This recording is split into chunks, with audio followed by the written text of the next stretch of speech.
Սուրբ ծննդյան նախօրեին մի հոգնած կին մաքրում է շքեղ շենքի հատակը, մինչ նրա դուստրը հմայված հետում է տոնածառի լույսերին։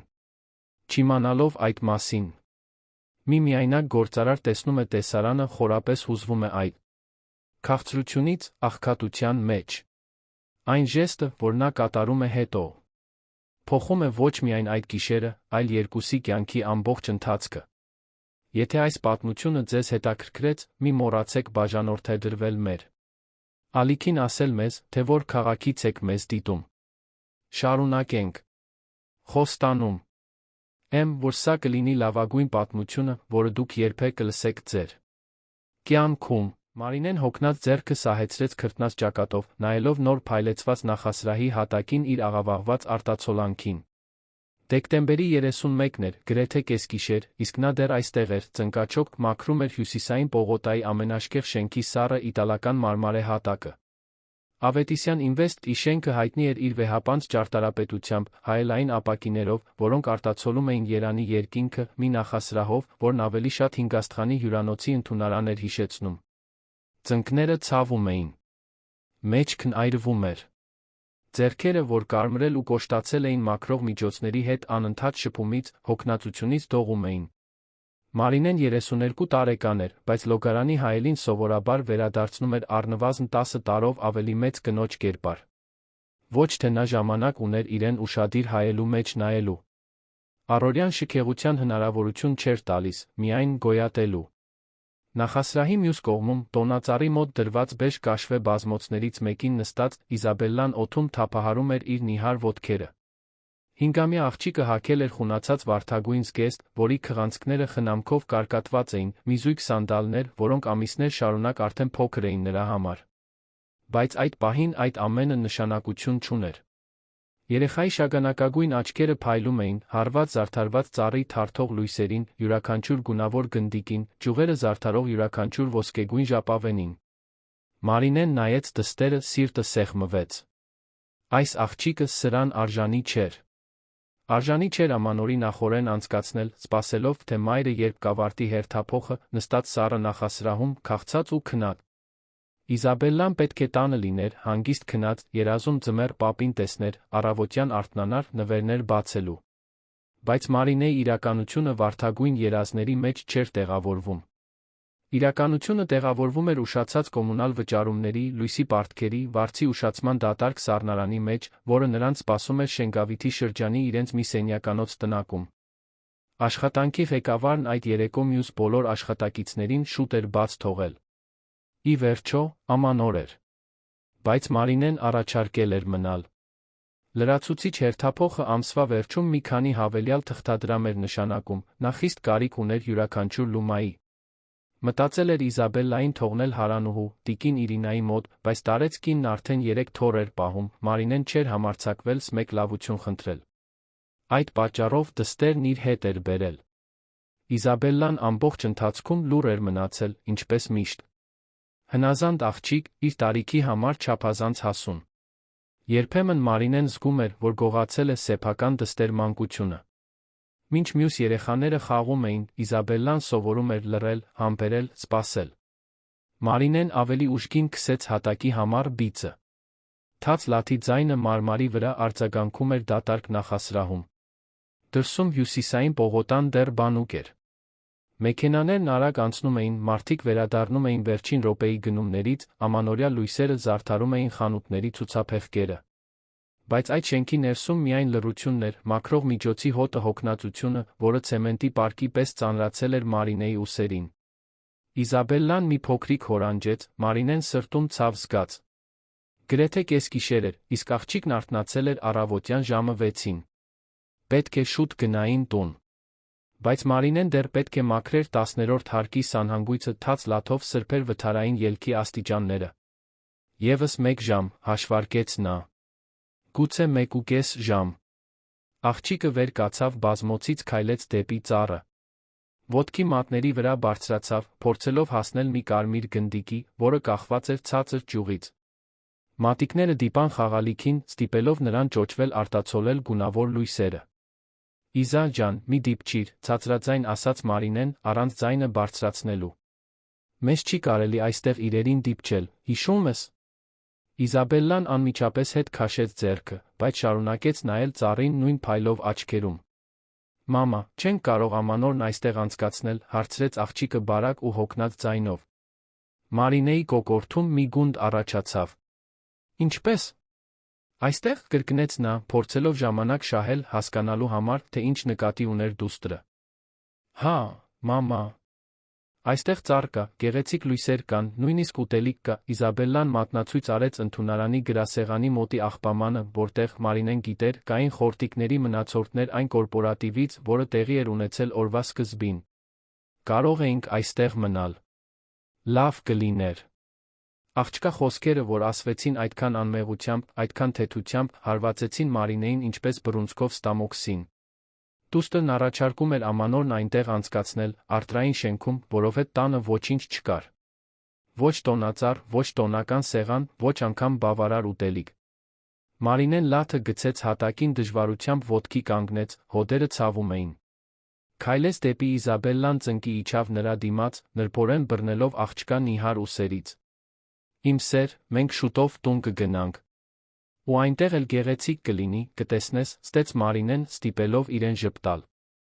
Մենք մեր սեփական տոնը կկազմակերպենք, լավ։ Բայց մենք տոնածառ չունենք, ասաց Իզաբելլան, ոչ թե տխրությամբ, այլ հաշտված ընդունելությամբ մեկի, ով արդեն սովորել էր, որ ցանկությունները անհասանելի շքեղություն են։ Ու ոչ խոզի բուդ ունենք, ոչ էլ գաթա։ Մարինեն դժվարությամբ կուլ տվեց։ Գնել էր մի տուփ մակարոն, մի տուփ տոմատի սոուս։ Այդքանը։ Դա պետք է լիներ իրենց ամանորյա ընթրիքը։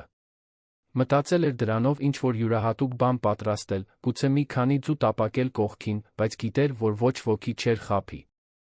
Իզաբելլան իրականությունը նույնքան լավ գիտեր, որքան ինքը։ Մենք մեր տոնական սեղանը մեր ձով կպատրաստենք, շնջաց Մարինեն, համբուրելով դստեր ճակատը։ Իսկ գիտես, ինչն է ամենակարևորը ամանորին։ Ոչ ուտելիքը, ոչ էլ տոնածառը։ Կարևորն այն է, որ մեր սիրելիները մեր կողքին լինեն։ Իսկ ես քեզ ունեմ, իմ գանձ։ Դու իմ լավագույն նվերն ես։ Իզաբելլան ժպտաց, բայց դա փոքրիկ ժպիտ էր, որը չէր հասնում աչքերին։ Աղջիկն ամուր գրկեց մորը, Մարինեն փակեց աչքերը, պայքարելով արցունքների դեմ, որոնք համառորեն ուզում էին հոսել։ Հենց այդ պահին նախասրահի անկյունում գտնվող վերելակը մետաղական ձայն արձակեց, դռները բացվեցին։ Մարինեն զգաց, թե ինչպես ամբողջ մարմինը լարվեց։ Այս ժամին շենքում ոչ ոք չպետք է լիներ։ Անվտանգության աշխատակիցն արդեն կատարել էր վերջին շրջայցը։ Ազդանշանային համակարգը շուտով կմիանար։ Նա շրջվեց, դեռ գրկած Իզաբելլային, տեսավ վերելակից դուրս եկող մի տղամարդու։ Բարձրահասակ, լայնաթիկունք, անթերի մուգ կոստյումով, փողկապը թուլացրած սմազերով, որոնց քունքերին մի քանի ճերմակ մազ կար։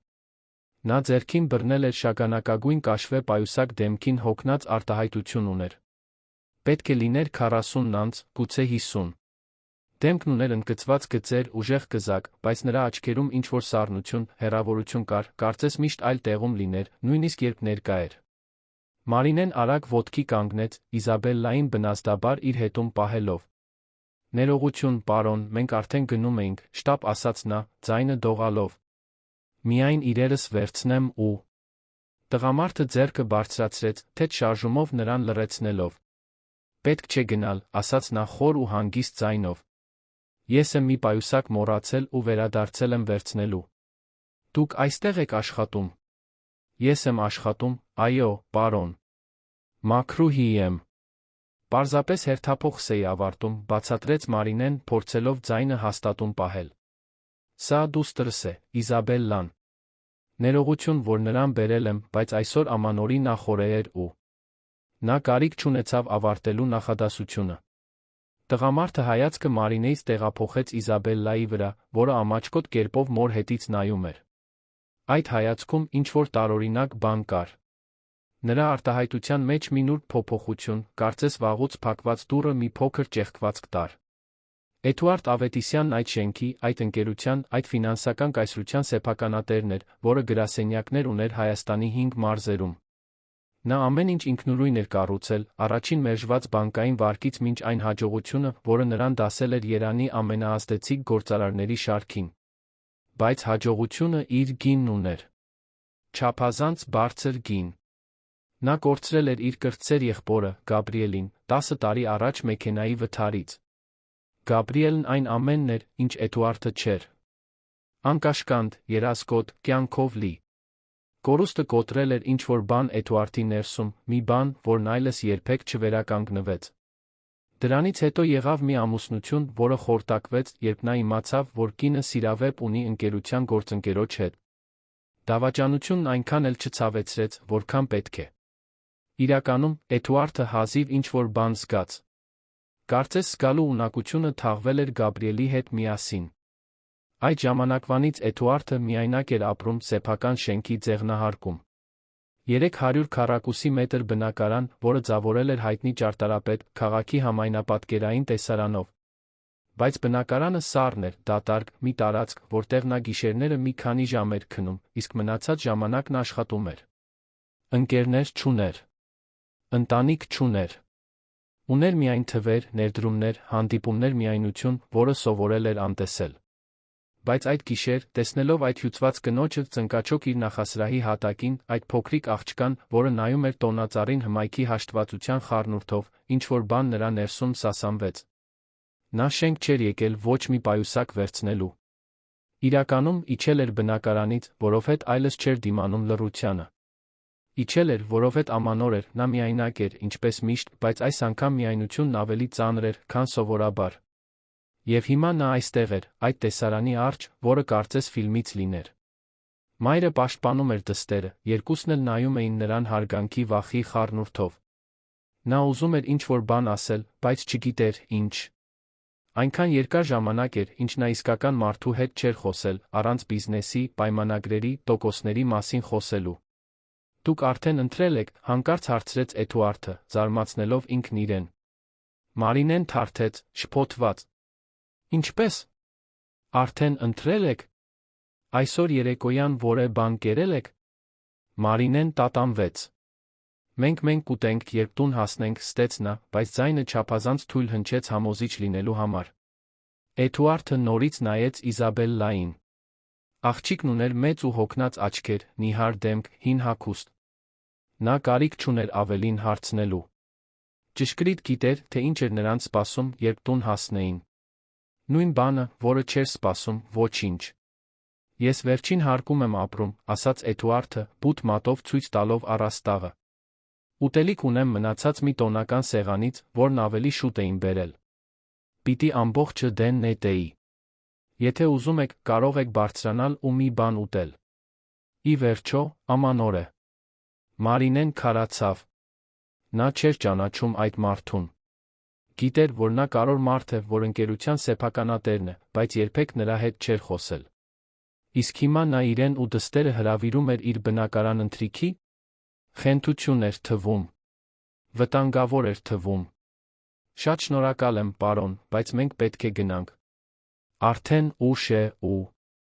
Խնդրում եմ, ընդհատեց Էդուարդը, նրա ձայնում ինչ-որ բան կար, մի անկեղծություն, որը ստիպեց Մարինեին լռել։ Ես ոչ մի վատ բան չեմ անի։ Պարզապես չէի ուզում ուտելիքը դեն նետել։ Իսկ դուք կարիք ունեք։ Բացի այդ, նա նայեց Իզաբելլային, ամանորը։ Ոչ ոք չպետք է ամանորը քաղցած անցկացնի։ Մարինեն նայեց դստերը։ Իզաբելլայի աչքերը հարված էին տղամարդուն, հետաքրքրված, բայց ոչ վախեցած։ Աղջիկը լավ բնազդ ուներ մարդկանց հանդեպ, միշտ էլ ունեցել է։ Եվ Մարինեն գիտեր, որ իրականում ընտրություն չուներ։ Գիտեր, որ Իզաբելլան քաղցած է, որ տանը ոչինչ չկա, բացի անհամ մակարոնից։ Գիտեր, որ չափազանց հոգնած է այդ գիշեր դեպի տնակ երկար ճանապարհը կտրելու համար։ Նա որոշում կայացրեց։ Մի որոշում, որը կփոխեր ամեն ինչ։ Լավ, ցածրաձայն ասաց Մարինեն։ Մենք ընդունում ենք։ Շնորհակալություն։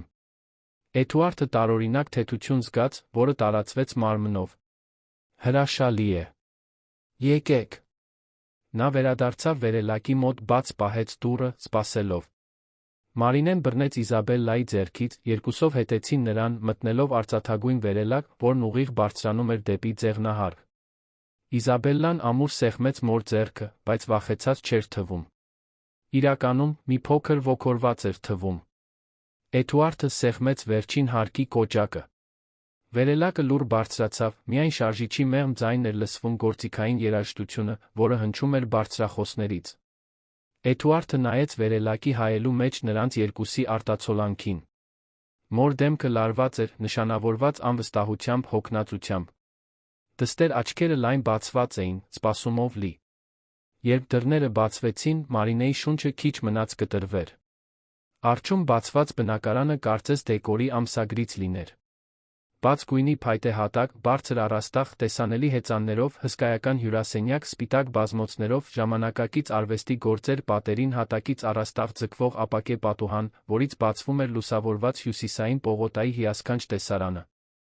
Հյուրասենյակի անկյունում պատուհանի մոտ կանգնած էր մի հսկայական տոնածառ, զարդարված արծաթագույն ոսկեգույն գնդիկներով, կարմիր ժապավեններով, սպիտակ լույսերով, որոնք մեղմորեն թարթում էին։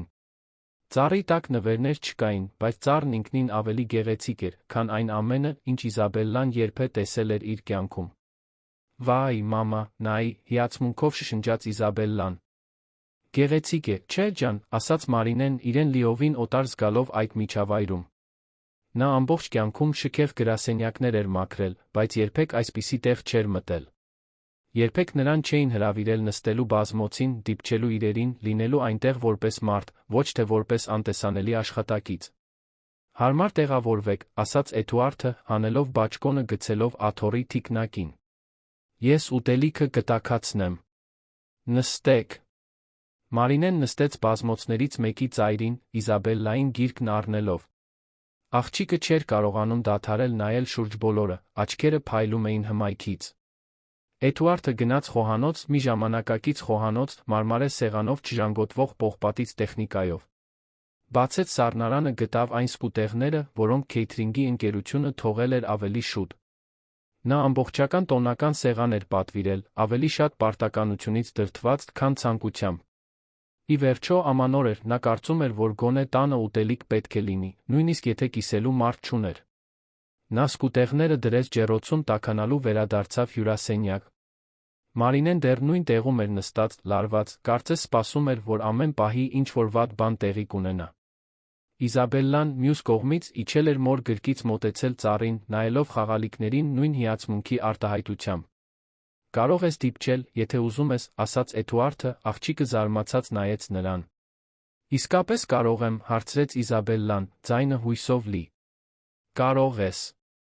Դա ընդամենը ծառ է։ Իզաբելլան դանդաղ մեկնեց ձեռքը դիպավ ոսկեգույն գնդիկին։ Գնդիկը մեղմորեն ճոճվեց, արտացոլեց լույսը, պատերին փոքրիկ փայլուն կետեր ստեղծելով։ Աղջիկը ցածրաձայն ծիծաղեց, հմայված, Էդուարդը զգաց, թե ինչպես իր ներսում տարօրինակ բան տեղի ունեցավ։ Ջերմություն կրծքում։ Մի զգացողություն, որը նա տարիներ շարունակ չէր զգացել։ Նա նստեց Մարինեի դիմացի բազմոցին, սկսեց դիտել, թե ինչպես է Իզաբելլան խաղում խաղալիքներով։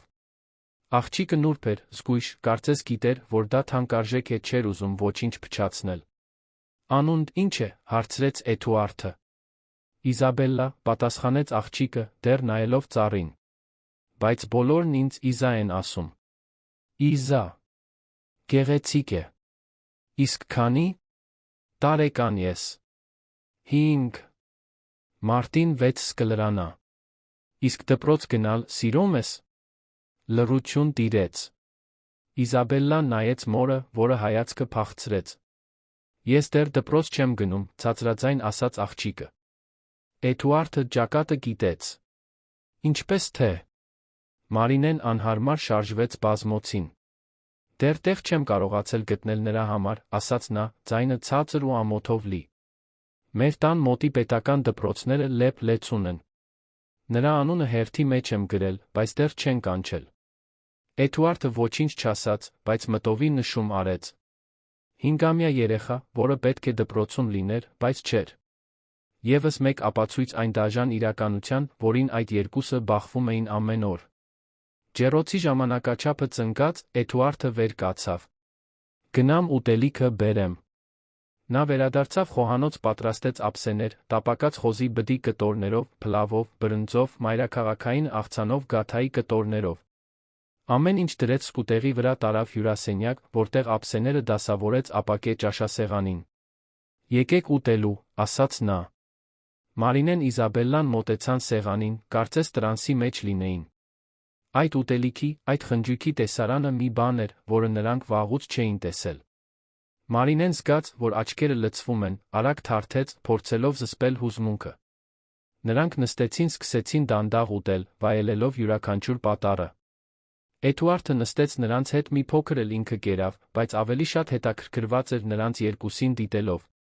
Տեսնում էր, թե ինչպես է Մարինեն դանդաղ ծամում, կարծես ուզում էր յուրաքանչյուր կտորը հնարավորինս երկար ձգել։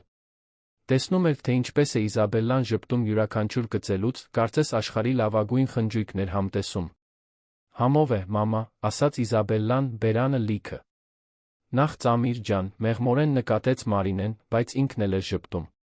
«Համով է», հարցրեց Էդուարդը։ «Հրաշալի է, պարոն», պատասխանեց Մարինեն, ձայնը խեղդվելով։ «Շնորհակալություն։ Շատ շնորհակալ եմ։ Ինձ պարոն մի ասեք։ Կարող եք Էդուարդ ասել»։ Մարինեն գլխով արեց, բայց գիտեր, որ չի կարողանա։ Չափազանց տարօրինակ էր։ Նա տնօրենն էր, շենքի սեփականատերը, մեկը այլ աշխարհից։ Իսկ ինքը ընդամենը մաքրուհի էր։ Այդ ընթրիքը մեծահոգության պահ էր, բայց չէր փոխում իրերի իրական վիճակը։ Թե փոխում էր։ Իզաբելլան կերավ այնքան, մինչ այլս չկարողացավ, հետո հորանջեց, ձեռքերով տրորելով աչքերը։ Մարինեն նկատեց, որ արդեն գիշերվա ժամը 1-ն անց էր։ «Ներողություն, մենք հիմա պետք է գնանք», ասաց նա, սկսելով վեր կենալ։ «Սպասեք», ասաց Էդուարդը։ «Այս ժամին ավտոբուս եք նստելու»։ «Հա, մի հատը կեսգիշերին անցնում է պողոտայով», բացատրեց Մարինեն, թե գիտեր, որ պետք է բավականին քայլեին մինչ կանգ առ, սպասեին մութ ու սառը փողոցում, իսկ հետո էլի մի քիչ քայլեին մինչ տնակ։ «Ոչ։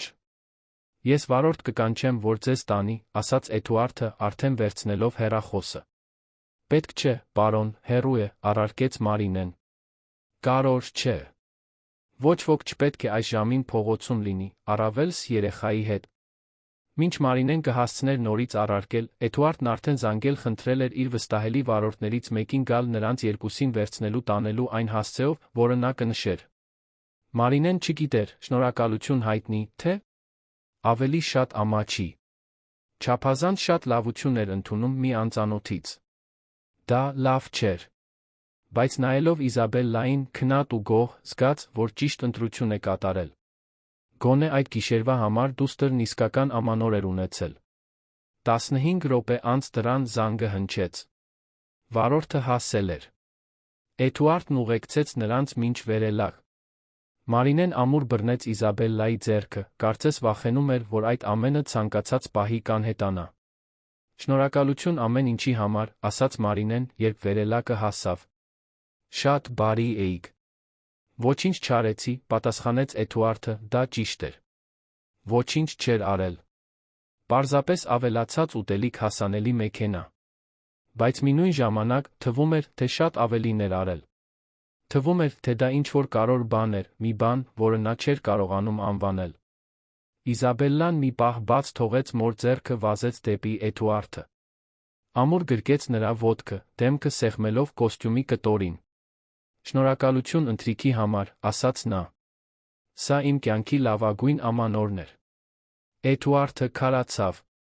Չգիտեր, ինչ անել։ Սովոր չէր գրկախառնություններին, սիրո դրսևորումներին, այդ տեսակի մարդկային կապին։ Բայց տատանվելով, ձեռքը դրեց աղջկա գլխին, թեթակի շոյելով նրա շագանակագույն, հարթ մազերը։ «Խնդրեմ, Իզա», ասաց նա, ձայնն ավելի մեղմ, քան մտադրվել էր։ Մարինեն աղջկան հետ քաշեց, ներողություն մրմնջալով, երկուսով մտան վերելակ։ Դռները փակվեցին, Էդուարդը մնաց կանգնած այնտեղ, միայնակ լուռ միջանցքում, տարօրինակ զգացողությամբ, որ ինչ-որ բան փոխվել էր։ Նա վերադարձավ դատարկ բնակարան։ Սեղանին դեռ կեղտոտ ափսեներն էին, տոնական սեղանի մնացորդները, հետքերը, որ այստեղ մի քանի ժամով կյանք էր եղել։ Մարդկային ջերմություն էր եղել։ Լռությունից բացի ինչ-որ բան էր եղել։ Էդուարդը հավաքեց ափսեները, տարավ խոհանոց։ Կանգնեց լվացարանի դիմաց, ձեռքերը հենած սառը սեղանին, պատուհանից նայելով լուսավորված քաղաքին։ Եվ երկար տարիների մեջ առաջին անգամ զգաց մի բան, որը չէր կարողանում բացահայտել։ Դա հենց երջանկություն չէր։ Բայց նա սովորական դատարկությունը չէր։ Դա ինչ-որ բան էր մեջտեղում։ Մի բան, որը միաժամանակ ցավեցնում ջերմացնում էր։ Նա մտածեց Իզաբելլայի անսպասելի գրկախառնության, աղջկա պարզ խոսքերի մասին։ Սա իմ կյանքի լավագույն ամանորն էր։ Նա 5 տարեկան էր, դա նրա կյանքի լավագույն ամանորն էր։ Մի պարզ ընթրիք, զարդարված ծառ, մի պահ ուշադրություն։ Էդուարդը փակեց աչքերը, եղբոր կորստից հետո առաջին անգամ թույլ տվեց իրեն զգալ։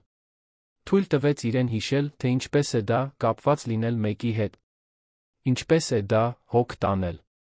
Եվ այդ պահին դեռ չգիտակցելով կայացրեց որոշում, որը կփոխեր ոչ միայն Մարինեի Իզաբելլայի, այլ իր սեփական կյանքը։ Նա պարզապես չէր մոռանալ այդ գիշերը։ Թույլ չէր տա, որ դա այստեղ ավարտվեր։ Նրա ներսում ինչ-որ բան, որը տարիներ շարունակ քնած էր, արթնացել էր։ Եվ հիմա, երբ արթուն էր, այլս չէր կարողանալու քնել։ Դեկտեմբերի 24-ը երանում սառը սկսվեց։ Մարինեն արթնացավ զարթուցիչի զանգից առավոտյան 5:30, ինչպես միշտ։ Մի պահ, դեռ քնաթաթախ, մտածեց, որ նախորդ գիշերը պարզապես երազ էր։ Ընթրիքը ձեղնահարկում, բարի գործարարը, գեղեցիկ տոնածառը։ Բայց հետո նայեց Իզաբելլային, որը քնած էր իր կողքին, հատակին փռված բարակ ներքնակի վրա, տեսավ, որ աղջկա դեմքին հանգիստ ժպիտ կա։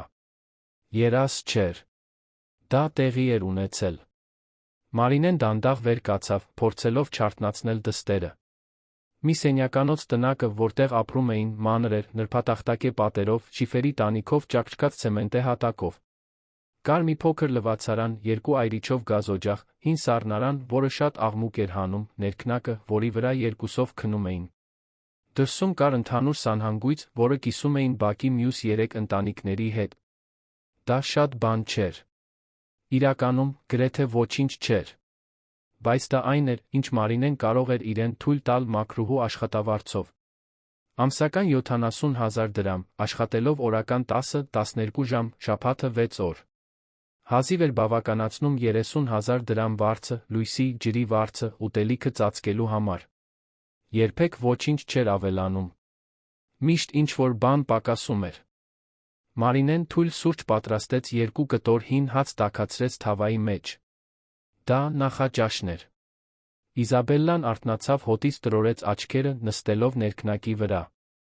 Բարի լույս, իմ սեր, ասաց Մարինեն, ստիպելով իրեն ժպտալ։ Արի ուտելու։ Երկուսով լուռ կերան, նստած հատակին, օգտագործելով մրգի արկղերը որպես սեղան։ Մարինեն նայում էր դստերը, սրտում սեղմում զգում։ Երեկվա ընթրիքից հետո այս իրականությանը վերադառնալն ավելի շատ էր ցավեցնում։ Կարծես համտեսել էին մի ուրիշ աշխարհ, մի աշխարհ, որտեղ ոչինչ չէր պակասում, հիմա պետք է նորից ընդունեին սղությունը։ Իզաբելլան, միշտ դիտունակ, նկատեց մոր հայացքի տխրությունը։ Մամա, բարկացած ես։ Չէ, ջան։ Ինչու պիտի բարկացած լինեմ։ Որովհետև երեկ ընդունեցինք այն մարդու ընթրիքը։ Տիկին Իրինան միշտ ասում է, որ լավ չէ անծանոթներից լավություն ընդունել։ Մարինեն հոգոց հանեց։ Տիկին Իրինան, Հարանուհին, 60-ամյա այրի կին էր, որը միայնակ մեծացրել էր 5 երեխա, հիմա պահում էր թոռներին։ Իմաստուն էր, կասկածամիտ, բայց բարի սիրտ ուներ։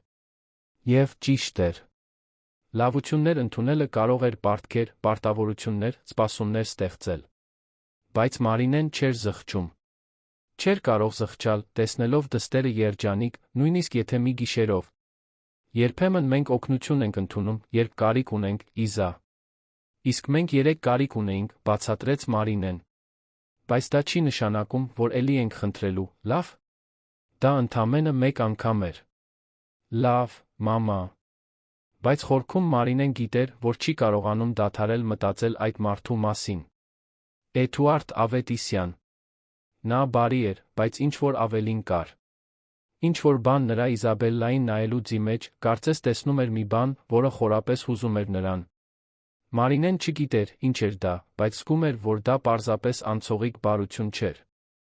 Դա ինչ-որ ավելի բարդ բան էր։ Մինույն ժամանակ քաղաքի մյուս ծայրում Էդուարդն արթնանում էր դատարկ ձեղնահարկում տարօրինակ զգացողությամբ։ Ավելի լավ էր քնել, քան վերջին ամիսներին։ Սովորական մղձավանջները չէր ունեցել, կեսգիշերին չէր արթնացել մտքերով լի անհանգստություններով։ Խորը քնել էր, արթնանալիս առաջին բանը, որ եկավ մտքին, Իզաբելլայի իր ոտքը գրկելու պատկերն էր։ Նա վեր կացավ, գնաց խոհանոց թունդ սուրճ պատրաստեց։ Նստեց սեղանի մոտ, որտեղ ժամեր առաջ ընթրել էր Մարինեի Իզաբելլայի հետ։ Բնակարանն այժմ ավելի դատարկ էր թվում։ Ավելի լուռ, ավելի սառը։ Էդուարդը վերցրեց հեռախոսը, գրեթե առանց մտածելու, բացեց հաղորդագրությունների հավելվածը։ Հաղորդագրություն գրեց Կարինեին, իր գործադիր քարտուղարուհուն։ Ինձ տեղեկություններ են պետք Մարինե անունով աշխատակցուհու մասին։ Աշխատում է շենքի մաքրման բաժնում։ Ուզում եմ իմանալ նրա հասցեն արդյոք երեխաների գրանցում կա։ Կարինեն րոպեներ անց պատասխանեց. Բարի լույս, պարոն Ավետիսյան։ Կստուգեմ, շուտով կպատասխանեմ։ Էդուարդը սուրճը խմեց, պատուհանից նայելով։ Ամանորի օր էր։ Երթևեկությունն ավելի թեթ էր, քան սովորաբար, փողոցներում ավելի քիչ շարժ կար։ Դա մի օր էր, երբ մարդիկ պետք է լինեին իրենց ընտանիքների հետ, տոնեին, երջանիկ լինեին։ Բայց նա այստեղ էր, միայնակ, մտածելով մի կնոջ մի աղջկա մասին, որոնց հազիվ էր ճանաչում։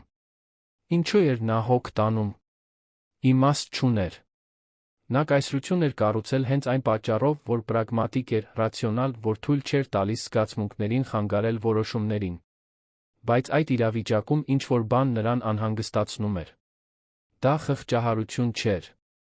Ուրիշ բան էր։ Կարծես, տեսնելով Մարինեին Իզաբելլային, նա տեսել էր մի բան, որը ճանաչում էր։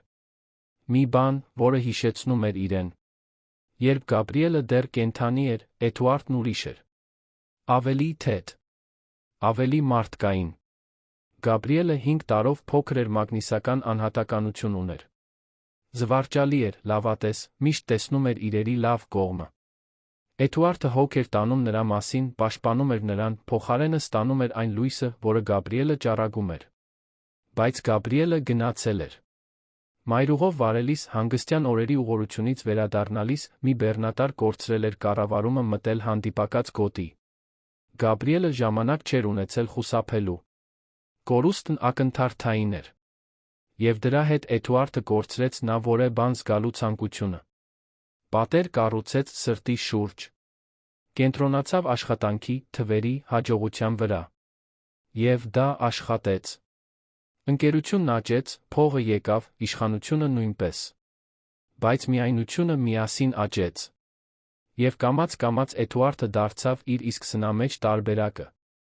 Հաջողակ, բայց դատարկ մարդ։ Մինչ որ նախորդ գիշեր 5-ամյա մի աղջիկ գրկեց նրա ոտքը, շնորհակալություն հայտնեց ընթրիքի համար։ Եվ այդ գրկախառնությունը մի փոքր ճեղքվածք առաջացրեց այն պատի մեջ, որը նա կառուցել էր։ Հեռախոսը թրթռաց։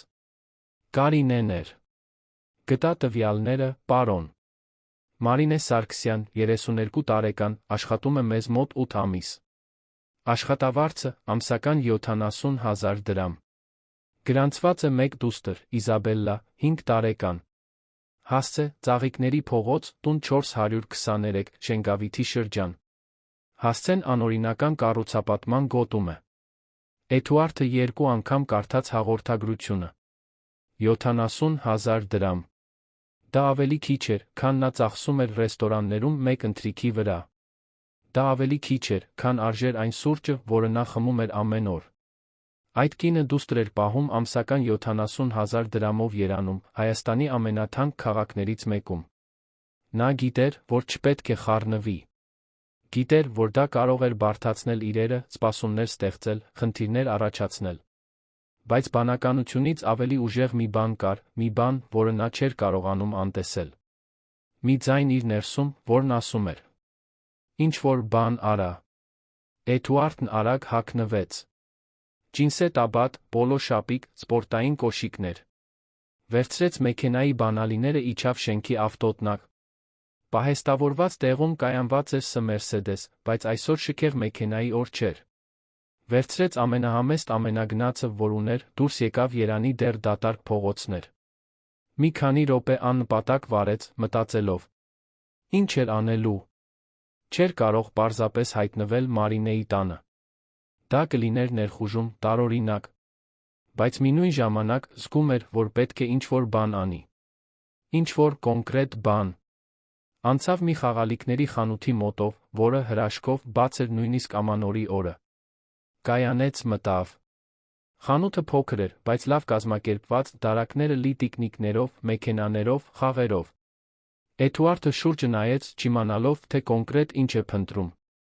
Մի վաճառողուհի մոտեցավ։ Կարող եմ օգնել։ 5-ամյա աղջկա համար նվեր եմ փնտրում, ասաց Էդուարդը։ Ինչ-որ կոնկրետ բան։ Չգիտեմ։ Մի բան, որ նրան դուր կգա։ Վաճառողուհին ժպտաց։ Այդ տարիքի բոլոր աղջիկները տիկնիկներ են սիրում։ Սա ունենք, տեսեք, շատ նուրբ կտորից տիկնիկ է։ Ունենք նա այս կոնստրուկտորները, որոնք զարգացնող են։ Էդուարդը նայեց կտորից տիկնիկին։ Պարզ էր, գունավոր չէ թե զգեստով, բրդյա մազերով դեմքին նկարված ժպիտով։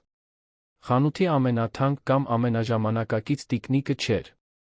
Բայց նրա մեջ ինչ-որ յուրահատուկ բան կար։ Ինչ-որ ջերմ բան։ Սա կվերցնեմ, ասաց նա։ Հրաշալի ընտրություն։ Փաթեթավորեմ որպես նվեր։ Խնդրում եմ։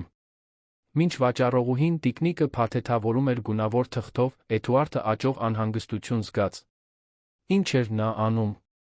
Նվեր գնել մի աղջկա համար, որին հազիվ էր ճանաչում։ Սա խենթություն էր։ Բայց մի նույն ժամանակ զգում էր, որ դա ճիշտ բանն է անելու։ Վճարեց, վերցրեց փաթեթը, վերադարձավ մեքենա։ Նվերը դրեց ուղորի նստատեղին, կանգնած մնաց, ձեռքերը ղեկին, մտածելով հաջորդ քայլի մասին։ Մարինեի տուն գնալը չափազանց կլիներ։ Բայց եթե վերադառնար շենք նվերն այնտեղ թողներ։ Մարինեն հավանաբար երկուշաբթի նորից կաշխատեր։ Կարող էր նվերը թողնել անվտանգության աշխատակցի մոտ մի գրությամբ։ Բայց ոչ։ Դա չափազանց սառը կլիներ։ Չափազանց հեռու։ Եթե անելու էր դա, պետք է ճիշտ աներ։ Պետք է ձեռքով հանձներ։ Էդուարդը վերցրեց հեռախոսը, նորից զանգեց Կարինեին։ Պետք է պարզես, արդյոք Մարինեն այսօր աշխատում է։ Այսօր։ Ամանոր է, պարոն։ Գիտեմ։ Բայց նա կարող էր հերթապահ մնալ կամ լրացուցիչ հերթափոխ ունենալ։ Պարզիր, խնդրում եմ։ Կարինեն 10 րոպե անց հետ զանգեց։ Նա այսօր չի աշխատում։ Հանգստյան օր ունի մինչ երկուշաբթի։ Շնորհակալություն։ Էդուարդն անջատեց, մնաց նայելով կողքի նստատեղի նվերին։ Հիմա արդարացում չկար։ Եթե ուզում էր նվերը տալ Իզաբելլային, պետք է գնար նրա տուն։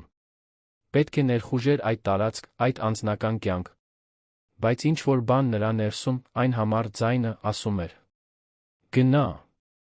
Նա հասցեն մուտքագրեց գպսի մեջ, սկսեց վարել։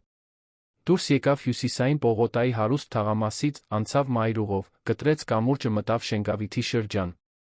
Տեսարանն աստիճանաբար փոխվեց։ Բարձր, ապակեպատ շենքերը տեղի տվեցին պարզ տներին, տնակներին, հողե ճանապարհներին։ Գպսը նրան տարավ դեպի մի թաղամաս, որտեղ տները կառուցված էին իրար վրա, էլեկտրական լարերը երկնքում խաչվում էին սարդոստայնի պես։ Էդուարդը մեքենան կայանեց գլխավոր փողոցում, շարունակեց ոտքով, հետելով գպսի ցուցումներին։ Ծաղիկների փողոցն իրականում նեղ, առանց ասֆալտի մի նրբանցք էր, կեղտոտ ջրի լճակներով, կողքերին կուտակված աղբով։ Տները փայտե առանց սվաղի քարե տնակներ էին, ինքնաշեն տանիքներով, հին դռներով։ Նա զգաց, որ սիրտը սեղմվում է։ Մարինեն, Իզաբելլան այստեղ էին ապրում։ Այն վայրում, որտեղ ամեն ինչ պակասում էր։ Որտեղ չկար անվտանգություն, գոյուղի, ենթակառուցվածք։ Դա լիովին տարբեր աշխարհ էր իրենից։ Եվ այնուամենայնիվ, այդ ամանորի գիշերը Մարինեն պահպանել էր արժանապատվությունը, կրթվածությունը, հարգանքը։ Գտավ 423 համարը։ Դա նրբատախտակե տնակ էր, խունացած կանաչ դռնով, փոքր պատուհանով, նախշավոր կտորից վարագույրով։ Էդուարդը կանգնեց դռան դիմաց, բռնած նվերը, չիմանալով թակել, թե ոչ։ Մինչ նա կկարողանար որոշել, դուռը բացվեց։ Մարինեն հայտնվեց, ձեռքին լվացքի դույլ, քարացավ, տեսնելով նրան։ Պարոն Ավետիսյան։ Էդուարդը նույնպես մի պահ անգործության մատնվեց։ Բար, Մարինե։ Ինչ եք անում այստեղ, հարցրեց նա, շփոթված, ակնհայտորեն անհարմար զգալով։ Ինչպես եք իմացել իմ հասցեն։ Ես ներողություն։ Գիտեմ, որ սա ներխուժում է։ Բայց ես մի բան եմ բերել Իզաբելլայի համար, Էդուարդը բարձրացրեց փաթեթը, ցույց տալով նվերը։ Մարինեն նայեց փաթեթին, հետո Էդուարդին, աչքերը լայն բացված։ Պետք չէր դա անել։ Գիտեմ։ Բայց ես ուզում էի։ Այդ պահին Իզաբելլան հայտնվեց մոր հետում, նայելով։ Տեսնելով Էդուարդին, աղջկա աչքերը լուսավորվեցին։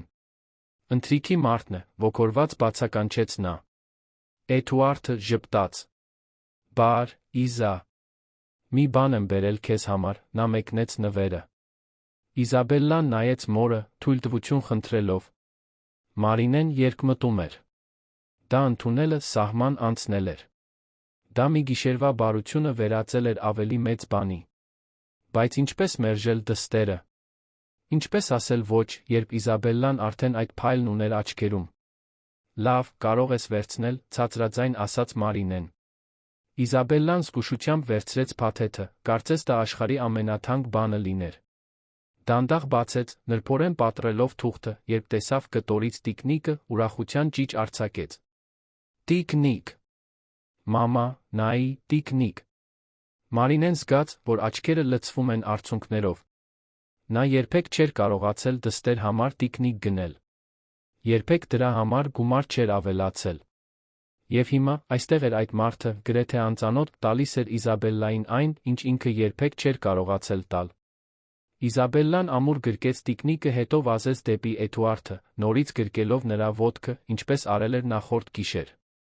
Շնորհակալ եմ, շնորհակալ եմ, շնորհակալ եմ, կրկնում էր նա, ձայնը երջանկությունից հորթելով։ Էդուարդը մեկ անգամ չգիտեր ինչ անել։ Բայց այս անգամ իջավ մինչ աղջկա հասակը շոյեց նրա մազերը։ Խնդրեմ, Իզա։ Լավ կպահես նրան, լավ։ Ընդմիշտ կպահեմ։ Էդուարդը վեր կացավ նայեց Մարինեին։ Նա լուռ լալիս էր, արցունքները հոսում էին դեմքով, առանց որ նա որևէ բան աներ դրանք սրբելու։ Ներողություն, չէի ուզում քեզ այս վիճակում դնել, ասաց նա, անհանգստացած։ Մարինեն գլուխը թափահարեց, փորձելով բառեր գտնել։ Դուք չգիտեք, թե սա ինչ է նշանակում նրա համար։ Մեզ համար։ Ես երբեք չեմ կարողացել իմ դստերը նման բան տալ։ Պետք չէ շնորհակալություն հայտնել։ Բայց պետք է։ Դուք ոչ մի պարտավորություն չունեիք դա անելու։ Եվ այնուամենայնիվ արեցիք։ Ինչու՞, հարցրեց Մարինեն, ձայնը խեղդվելով։ Էդուարդը տատանվեց։ Չգիտեր, ինչպես բացատրել։ Ինչպես ասել, որ Իզաբելլային երջանիկ տեսնելը իր ներսում մի բան էր վառել, որը տարիներ շարունակ հանգած էր։ Ինչպես բացատրել, որ այդ աղջիկը դիպել էր իր հոգու մի մասին, որը նա կարծում էր, թե մահացած է։ Որովհետև ես ուզում էի, միայն դա կարողացավ ասել։ Անհարմար լռություն տիրեց։ Էդուարդը շուրջը նայեց, տեսնելով վայրի աղքատությունը, այդ կյանքի դաժանությունը։ Ուզում էր ավելին անել։ Ուզում էր իսկապես օգնել։ Բայց գիտեր, որ պետք է զգույշ լինի։ Չէր կարող պարզապես գալ, փող առաջարկելով։ Դա կվիրավորեր Մարինեի հպարտությունը։ Նա դա գիտեր։ Կարող եմ ներս մտնել, հարցրեց Էդուարդը։ Մարինեն թարթեց, զարմացած։ Այստեղ։ Դուք ուզում եք այստեղ մտնել։ Եթե դու թույլ տաս։ Մարինեն նայեց տնակի ներսը, բացահայտված աղքատությունը, հատակի ներքնակը, մի քանի ինքնաշեն կահույքը։ Ամաչում էր։ Բայց մինույն ժամանակ, ինչ-որ բան նրա ներսում ուզում էր թույլ տալ նրան մտնել։ Ուզում էր ցույց տալ, որ չնայած ամեն ինչին, նա այդ տարածքը մաքուր, կազմակերպված, արժանապատիվ էր պահում։ Կարող եք մտնել, ասաց նա, դռնից հեռանալով։ Էդուարդը մտավ, ստիպված եղավ գլուխը խոնարհել, որպեսզի չխփի ցածր շեմին։ Ներսն ավելի փոքր էր, քան դրսից էր թվում։ Ամեն ինչ տեղավորվում էր մեկ սենյակում։ Քնելու տարածքը, ինքնաշեն խոհանոցը, մի անկյուն, Իզաբելլայի մի քանի հին խաղալիքներով։ Բայց մաքուր էր։ Անթերի։ Մարինեն այդ աղքատությունը վերածել էր արժանապատիվ մի բանի, կարգուկանոնի խնամքի միջոցով։ Փոքր է, բայց մերն է, ասաց Մարինեն, փորձելով թաքցնել ամոթը։ Լավ խնամված է, ասաց Էդուարդը, դա ճիշտ էր։ Դու լավ աշխատանք ես կատարում այստեղ։ Անում եմ, ինչ կարող եմ։ Իզաբելլան նստեց ներքնակի վրա, սկսեց խաղալ տիկնիկով, արդեն պատմություններ երկխոսություններ հորինելով։ Էդուարդը Մարինեն կանգնած էին, չիմանալով, թե կոնկրետ ինչ ասել։ Իզաբելլան դպրոց գնում է, հանկարծ հարցրեց Էդուարդը։ Մարինեն հայացքը փախցրեց։ Դեռ ոչ։ Տեղ չեմ կարողացել գտնել։ Իսկ եթե ես օգնեմ դրանով։ Մարինեն կասկածով նայեց նրան։ Ինչպես թե։ Ծանոթներ ունեմ։ Կարող եմ նրա համար տեղ գտնել լավ դպրոցում։ Պետական կամ մասնավոր։ Մասնավոր ես չեմ կարող վճարել, պարոն։ Ես կվճարեմ։ Մարինեն գունատվեց։ Ոչ։ Ոչ, դուք արդեն չափազանց շատ եք արել։ Ես այլս ոչինչ չեմ կարող ընդունել։ Ինչու՞ ոչ։ Որովհետև ես ոչ ոքի պարտական լինել չեմ ուզում։ Որովհետև դա պարտավորություններ է ստեղծում։ Եվ որովհետև ես չգիտեմ, թե որոնք են ձեր մտադրությունները, ասաց Մարինեն, ձայնը հաստատուն, չնայած վախին։ Էդուարդը հասկացավ կասկածը։ Իմ մտադրությունը երեխային կրթություն ստանալու հնարավորություն տալն է։ Միայն դա։ Ես փոխարենը ոչինչ չեմ ուզում, Մարինե։ Ես քեզանից ոչինչ չեմ սպասում։ Պարզապես ուզում եմ, որ Իզաբելլան ունենա այն հնարավորությունը, որին արժանի է։ Մարինեն զգաց, որ իր կառուցած պատնեշը սկսում է ճաքել։ Բայց դա արդար չէ։ Ինչու եք այդքան հոգ տանում մեզ համար։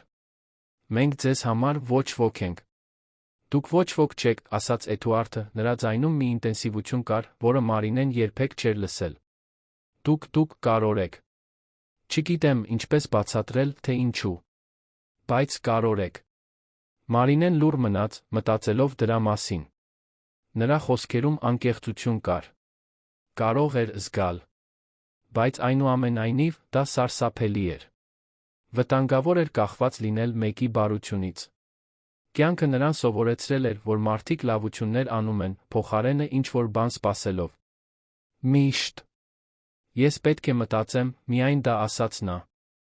Էդուարդը գլխով արեց։ Լավ։ Մտածիր։ Բայց առաջարկը ուժի մեջ է։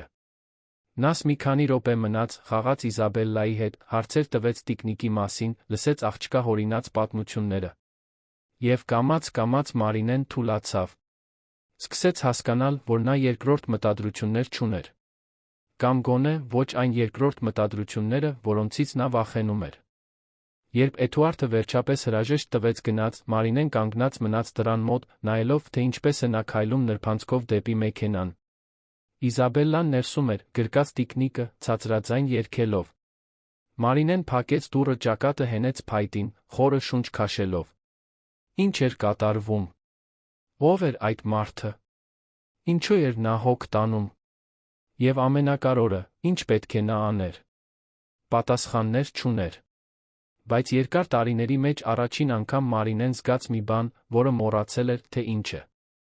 Հույս։ Այն զգացողությունը, որ գուցե, միայն գուցե, ամեն ինչ կարող է այլ լինել։ Որ կա մի ճանապարհ դուրս գալու այդ սղության ցավի կյանքից։ Այդ գիշեր Մարինեն պառկեց Իզաբելլայի կողքին բարակ ներքնակի վրա։ Աղջիկը քնած էր, գրկած տիկնիկը, դեմքին հանգիստ ժպիտ։ Մարինեն նայեց դստերը, լուռ խոստում տվեց։ Եթե այդ մարդն առաջարկում էր հնարավորություն, որ Իզաբելլան ավելի լավ կյանք ունենա, նա կընդուներ։ Նույնիսկ վախով։ Նույնիսկ անվստահությամբ։ Որովհետև մոր սերը հպարտությունից մեծ էր։ Եվ մինչ Մարինեն այդ որոշում ներկայացնում, քաղաքի մյուս ծայրում Էդուարդը նստած էր ձեղնահարկի բազմոցին, նայելով տոնածառին։ Մտածում էր Իզաբելլայի գրկախառնության ժպիտի մասին։ Մտածում էր Մարինեի, այդ կնոջ ուժի, նրա կրած լուռ արժանապատվության մասին։ Նա նույնպես որոշում էր կայացրել։ Պարզապես տիկնիկ տալով ու գնալով չէր սահմանափակվելու։ Ավելին էր անելու։ Ապահովելու էր, որ այդ աղջիկն ունենա այն մանկությունը, որին արժանի է։ Եվ այդ ընթացքում գուցե կկարողանար վերականգնել մի բան, որը վաղուց կորցրել էր։ Գուցե կկարողանար հիշել, թե ինչպես է դա զգալ, որ քո կյանքը նպատակ ունի, փող կուտակելուց բացի։ Իսկական նպատակ։ Մարդկային նպատակ։ Հունվարը բերեց Երանի ուժեղ շոկը փոփոխություններ, որոնք Մարինեն երբեք չէր պատկերացնի։ Տարվա առաջին երկուշաբթի օրը նա զանգ ստացավ Էդուարդից։ Նրա ձայնը պաշտոնական էր, բայց խնամքով ընտրված բառերի հետում ջերմություն կար թաքնված։ Մարինե, ես Իզաբելլայի համար տեղ եմ գտել արաբկիրի, միասին աճենք դպրոցում։ Դա գերազանց որակի պետական դպրոց է։ Դասերը սկսվում են հաջորդ շաբաթ։ Մարինեն քարացավ, հին հեռախոսը դողում էր ձեռքին։ Ինչպես այդքան արագ կարողացաք դա անել։ Քաղաքապետարանում որոշ ծանոթներ ունեմ։ Նախկինում օգնել եմ սոցիալական ծրագրերի, նրանք ինձ լավություն էին պարտք, բացատրեց Էդուարդը։ Իզաբելլան գրանցված է։ Պարզապես պետք է նրա փաստաթղթերը առաջին հանդիպումը մանկավարժական համակարգողի հետ չորեքշաբթի առավոտյան ժամը 10-ին։ Բայց ես այդ ժամին աշխատում եմ։ Ազատ օր վերցրու։ Ես թույլատրում եմ։ Մարինեն դժվարությամբ կուլ տվեց։ Դուք իմ տնօրենն եք։ Տեխնիկապես, այո։ Ես ընկերության սեփականատերն եմ։ Եվ ես քեզ ազատ օր եմ տալիս, դստեր դպրոց տանելու համար։ Դադար եղավ։ Մարինեն գիտեր, որ պետք է շնորհակալություն հայտներ, բայց բառերը դուրս չէին գալիս։ Երկմտում էր երախտագիտության վտանգավոր կախվածություն ստեղծելու վախի մեջ։ Մարինե, գիտեմ, որ սա տարօրինակ է քեզ համար։ Գիտեմ, որ հեշտ չես վստահում։ Բայց երդվում եմ, որ երկրորդ մտադրություններ չունեմ։ Պարզապես ուզում եմ օգնել, ասաց Էդուարդը, կարծես կարդում էր նրա մտքերը։ Ինչու՞, երկրորդ անգամ հարցրեց Մարինեն։ Ինչու՞ մենք։ Գծի մյուս կողմում լռություն տիրեց։ Հետո Էդուարդը պատասխանեց մի անկեղծությամբ, որը նրան անակնկալի բերեց։ Որովհետև երբ տեսա ձեզ այդ գիշեր, ամանորի նախօրեին, դուք ինձ հիշեցրիք, որ աշխարհում դեռ բարություն կա։ Իզաբելլան ինձ գրկեց, կարծես ես կարոր լինեի։ Երկար ժամանակ է, ինչ ես ինձ որևէ մեկի համար կարոր չեմ զգացել։ Մարինեն զգաց, որ սիրտը սեղմվում է։ Այդ պահին նա հասկացավ, որ այդ օգնությունը գերակայության դիրքերից չէր գալիս։ Այն գալիս էր միայնությունից։ Էդուարդը միայնակ էր, ինչպես ինքը։ Տարբերությունն այն էր, որ նա փող ուներ, իսկ ինքը ոչ։ Բայց երկուսն էլ ճանաչում էին պակասի ցավը։ Նա մարդկային կապի, ինքը դստերը արժանին տալու ռեսուրսների։ Լավ, վերջապես ասաց Մարինեն։ Ես ընդունում եմ։ Բայց մի պայմանով։ Ո՞վ։ Ես ուզում եմ հետ վճարել։ Մի օր։ Երբ կարողանամ։ Նույնիսկ եթե տարիներ տի։ Մարինե, պետք չէ։ Պետք է։ Ինձ համար պետք է։ Թույլ տվեք այդ արժանապատվությունն ունենալ։ Էդուարդը մի պահ լուռ մնաց, հետո համաձայնեց։ Լավ։ Մի օր հետ կվճարես, եթե դա քեզ ավելի լավ կզգացնի։ Կզգացնի։ Այդ հեռախոսազանգից հետո ամեն ինչ սկսեց արագ փոխվել։ Մարինեն չորեքշաբթի օրը Իզաբելլային տարավ դպրոց։ Միասին աճենք դպրոցը ժամանակակից, գունավոր շենք էր, ընդարձակ դասասենյակներով, խաղալիքներով լի բակով։ Իզաբելլայի բերանը բաց մնաց, տեսնելով դա։ Այնտեղ այլ տղաներ ու աղջիկներ էին վազում, ծիծաղում, խաղում։ Կային ժպտերես ուսուցչուհիներ, նոր դպրոցական պարագաներ, գրքեր։ Մանկավարժական համակարգողը, Բեատրիս անունով ջերմակ մազերով մի կին, երկուսին էլ ջերմորեն ընդունեց։ Իզաբելլան այստեղ շատ լավ կհարմարվի, ասաց նա աղջկա հետ մի քանի րոպե խոսելուց հետո։ Նա հետաքրքրասեր է, խելացի։ Արագ կսովորի։ Մարինեն դողացող ձեռքերով ստորագրեց բոլոր անհրաժեշտ փաստաթղթերը։ Դա իրական էր։ Իր դուստրը սովորելու էր իսկական դպրոցում։ Ունենալու էր ուսուցիչներ, ընկերներ, ճաշ, համազգեստ։ Ունենալու էր հնարավորություն։ Երբ դպրոցից դուրս եկան, Իզաբելլան անդադար խոսում էր։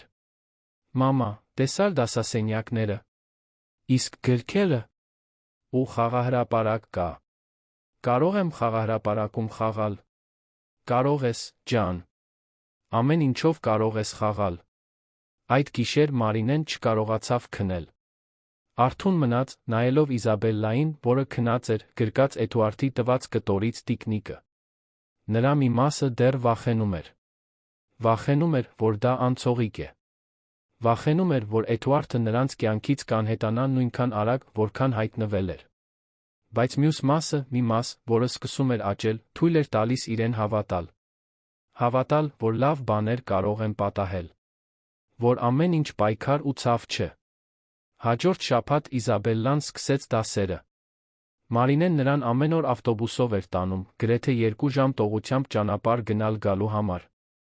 Արթնանում էին առավոտյան 5-ին, 2 ավտոբուս էին նստում, Իզաբելլան դպրոց էր հասնում 8-ին։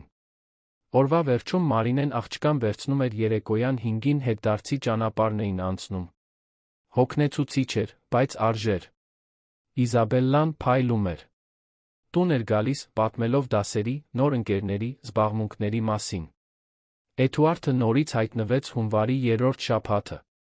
Այս անգամ նա եկավ այն շենք, որտեղ Մարինեն աշխատում էր, խնդրեց ճաշի ժամին խոսել նրա հետ։ Մարինեն նյարդայնացավ, տեսնելով նրան, բայց նա բարի ժպիտով ողջունեց։ Ինչպես է Իզաբելլան հարմարվում դպրոցին։ Շատ լավ։ Նա պաշտում է։ Անդադար խոսում է դպրոցի մասին։ Ուրախ եմ։ Իսկ դու։ Ինչպես ես։ Մարինեն տատանվեց։ Լավ եմ։ Հոգնած, բայց լավ։ Ինչից հոգնած։ Որովհետև դպրոցը հեռու է։ Շատ շուտ ենք արթնանում ու շատ ուշ տուն հասնում։ Էդուարդը ճակատը կիտեց։ Որքան է տուն ճանապարհը։ Գրեթե 2 ժամ գնալը, 2 ժամ վերադարձը։ Ամեն օր։ Մարինեն գլխով արեց։ Էդուարդը լուռ մնաց, մտածելով դրա մասին։ Օրական 4 ժամ ճանապարհ։ Մարինեն Իզաբելլան 4 ժամ անցկացնում էին լեփ-լեցուն ավտոբուսներում, երանի քաոսային երթևեկության մեջ։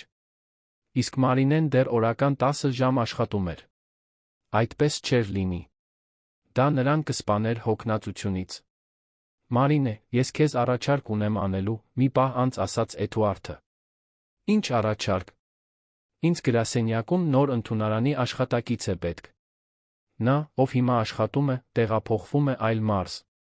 Աշխատավարձը 150,000 դրամ է, բոլոր արտոնություններով։ Ճանապարհածախս, սննդի կտրոն, առողջության ապահովագրություն։ Իսկ ժամերն են 9-ից 6-ը, երկուշաբթիից ուրբաթ։ Առանց շաբաթ օրվա, առանց արտաժամյա աշխատանքի։ Մարինեն ցնցվեց։ 150,000 դրամ։ Դա ավելի քան կրկնակի էր նրանից, ինչ նա հիմա վաստակում էր։ Եվ ֆիքսված ժամերով, արտոնություններով, ազատ հանգստյան օրերով։ Չափազանց լավ էր թվում իրական լինելու համար։ Դուք ինձ եք առաջարկում աշխատանքը, անհավատորեն հարցրեց նա։ Այո։ Եթե դու ընդունես։ Բայց ես ընդունարանի աշխատակցի փորձ չունեմ։ Միայն մաքրությամբ եմ զբաղվել։ Կսովորես։ Պարզ աշխատանք է։ Հեռախոսազանգերին պատասխանել, այցելուներ ընդունել, օրակարգեր կազմակերպել։ Դու կկարողանաս։ Մարինեն զգաց արցունքներն աչքերում։ Հուսահատորեն ուզում էր ընդունել։ Բայց մինույն ժամանակ վախենում էր։ Վախենում էր, որ դա թակարդ է։ Վախենում էր, որ Էդուարդը փոխարենը ինչ-որ բան կսպասի։ Վախենում էր նվաստացվելուց, իջեցվելուց, բացահայտելուց, որ լավությունները միշտ թաքնված գին ունեն։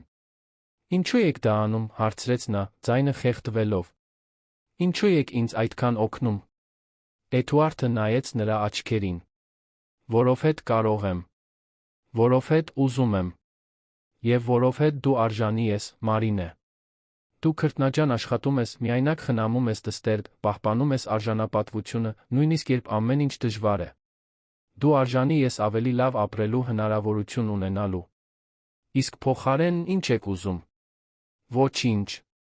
Փոխարենը ոչինչ չեմ ուզում։ Պարզապես ուզում եմ, որ դու ընդունես օգնությունը, առանց վախենալու։ Վստահիր ինձ։ Գոնե մեկ անգամ։